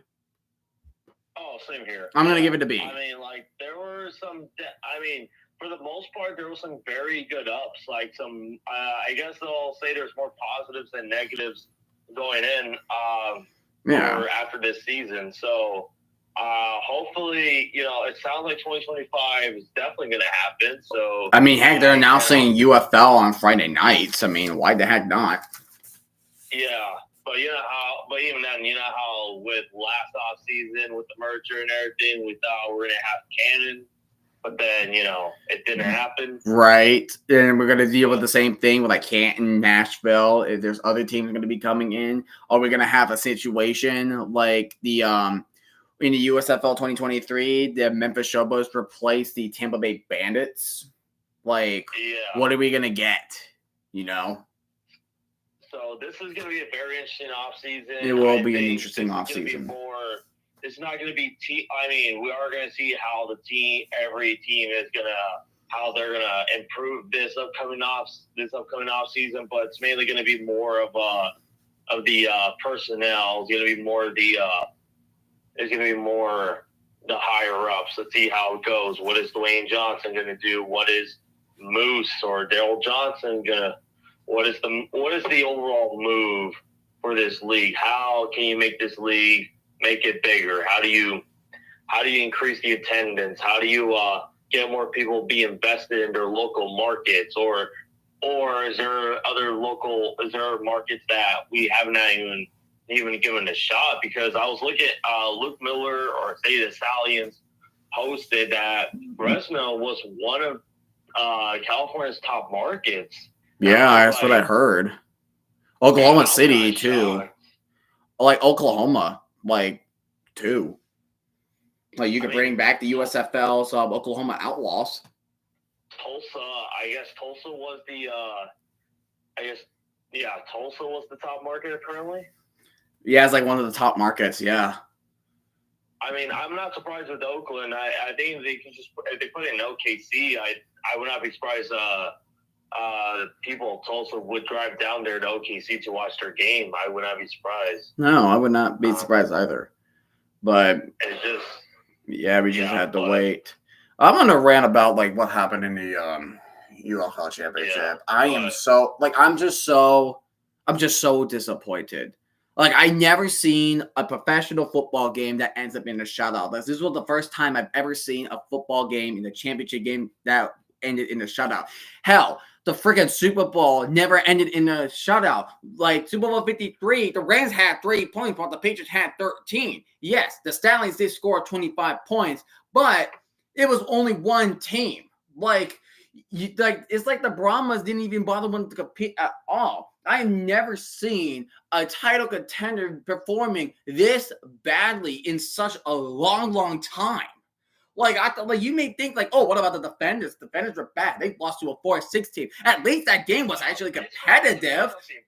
At least they scored points. It was 35-26. That's a one-score game right there for crying out loud with a 3-point attempt. Heck, the Maulers got 18. They scored 12 points against the Stallions, and they were 4-6. They were in halftime down 14-9. It was close, yeah. That's what I was saying. The Maulers were down 14-9 in halftime. And look at the Stallions and the Stars in 2022. That game was very competitive, 33-30. That's a heck of a game. And then you compare these games to this. It's like I don't know how could he even describe this. Okay, all right. Let's kind of give it the benefit of the doubt, all right? Let's kind of give this benefit of the doubt. All right. Everyone's roster, all 8 teams, right, in the UFL. Yes. We at least believed they were stronger in some way, shape, or form. Yes. So let's kind of step the brakes a little bit. And although we could make the memes about it, which I already did already. Well, yeah. I mean, that's pretty much what it is. It's the memes. But for the memes, we're going into all realistically though. We know in general the Mauler. We had the 2023 Maulers and the 2023 Maulers and the 2022 Stars. They would probably get destroyed. And they actually realistically. But guess what? It didn't happen. Yeah. Did not happen. They fight. When you have a team that has a record of 4-6 and 6-4 for crying out loud, like you better not count them out. Like you never count any opponent out, especially in title games. Yeah, for sure. And I think this just says this game really said a lot more about AJ Smith's offense than anything. Like I don't even know what was his game plan. Like he's just bashing him through the freaking wall. That's all he has been doing. He did the same plays. He doesn't. Dude, he doesn't adjust. That's the freaking thing. It's like because here's the thing. You see why he's like one of the young top coordinators, right? Like, you can see why, yeah. Through like the first few weeks, you see why. Like, oh, AJ Smith innovated. AJ Smith this. But then everyone just immediately figures out immediately. Like they made last year in the XFL. The Renegades figured him out with ease. Like in the XFL championship game or the XFL South, after week 4 when they were 4-0, guess what? Seattle knew their game plan. Yeah. Next week, DC destroyed them, even though it was kind of close, but DC was pretty much DC destroyed them. Yeah. I thought it was going to be a close game. And then again, St. Louis, although close game, St. Louis was pretty much dominating them. And then they won week 8 versus the Brahmas, but the Brahmas were sucked because the Brahmas sucked that year because they never had any offense. Won that game in OT. They went into OT in that game. My goodness. And then week 9, the Vipers even the Vipers kind of figured out what they're doing. The only reason why the Roughnecks won that game was just because the Vipers were just that terrible. They were pretty much like the Renegades in that scenario, like the Renegades of this year in that scenario. Yeah. And in week 10, that was the only game where I was like the most convincing win we had in a while against the week 10 Renegades. And then, of course, it took until the championship game until Luis Perez and the defense actually locked in because they knew AJ Smith was going to do the exact same thing. Yes, they knew Brennan Silver's is kind of a iffy quarterback, but still, AJ Smith just never adjusted. He just finds some way to adjust, and he would probably be one of the best coordinators and offensive coordinators in the spring league. He's just it's like the Cowboys. Like the Cowboys are great in the regular season, but once the playoffs come, they just crap the bed. And tell me, McCarthy. But tell me this. There's one more thing. Why the hell did Garber slide? Did you see the play when he slid on 3rd and 1? No, I was probably driving home at that moment. Okay, but no, it was like third down on his it was 3rd and 1 around the 40 yard line, and then he slid and then he slid. He tried to fight for the goal line when there was Brahma players right there. He just slid. I was like, wait a minute, what the heck was that? Why did he slide? And then after that, it was 4th and 1. And then they failed the attempt. I'm like, geez Louise, dude. The Brahmas are just that horrible. Yeah, and what's the worst case scenario as well? What is it? The Battlehawks. Imagine if see, again, Battlehawks got screwed once again. First the Seattle Sea Dragons, and now the Brahmas. How is it different if it was Stallions and Battlehawks? Maybe it could be close, maybe, but the Stallions could still win it. Who knows? Yeah, but here's the thing. All the Battlehawks fans are going to complain about this. They're going to do nonstop complaining regardless of what season it is. They complained this season because of the stupid Seattle Sea Dragons, and now they're complaining this season because saying, what would happen? Oh, what would happen if we were there and not the Brahmas? It's it doesn't matter. History is history. Brahmas bested you. They were why they're XFL champions. They just can't deal with a perfect team or a near perfect team like the Stallions. Dude, honestly, I feel again, they're because on X, do you see this guy called Sky Kid Phil or something like that? Sky Kid Phil? Hold on, don't let me search him up real quick. Let me say the real name so you don't okay. You don't Oh yeah, no, Sky Kid Phil, like actually like spell word SKY Kid and then space Phil. Sky Kid and then space Phil. Yeah. Let me see. What's the His profile pic is like a Mexican circle with like a sombrero on top. Hold on. Oh, I did Sky Kid.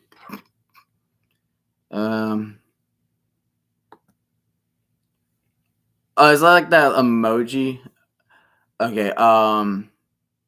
What do you want me to find? So if you scroll down, like, and it'll go like to this one. It was like everyone passes meme around, please. And it'll be like something from, it will be like from last week. It'll be from last week. Or like 4 days ago. It'll say like 4 days ago. Just scroll down and his like name profile and his post, and it'll be say like everyone passes meme. Please.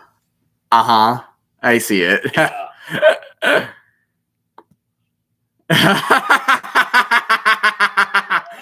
I saw it. He poured into the Dak Prescott.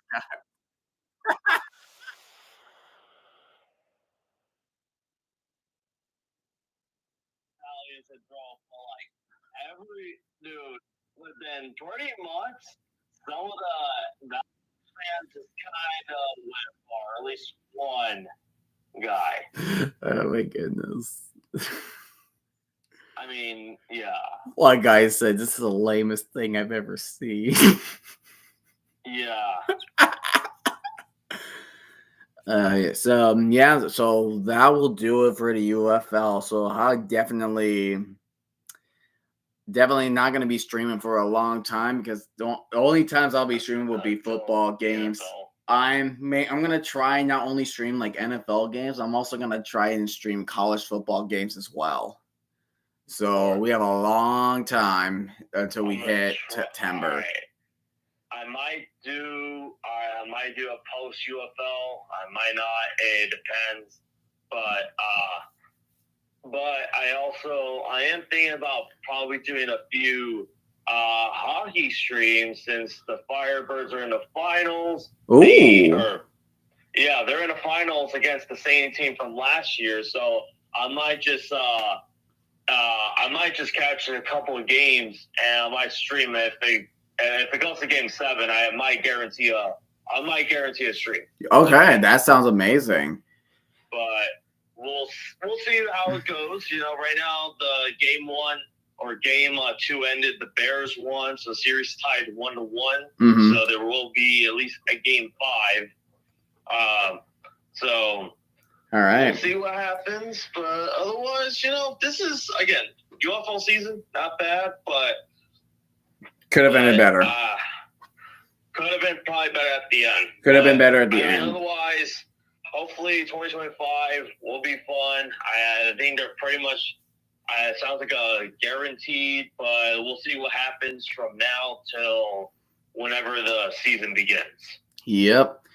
All right. I'm going to wrap up this stream. So, random guy, thank you so much for calling. And thank you guys so much for joining the stream. I know it was a disappointing game for all of us, but we had fun at the least. You're really saying all of us? Yes, I am. Screw you. Nah. Stallions going super. Stallions won. We three-peat. Stallions Spring League King. All right, there you go. But you know, at the same time, but here's the thing. You know, at the same time, you were looking for a close game. Okay, a part of me was. Yeah, exactly. Guess what? What? No heart attacks. You're lucky with that. All right. Yeah, I got no heart attacks for the first time, but don't worry. I have to now wait till September. I'm going to enjoy my next 3 months of relaxation, and then week 1, then we're back at it again. All right. Thank you so much for calling, and I'll catch you guys next time with a video. I hope you guys have a great rest of your day. All right, have a great night. But good night.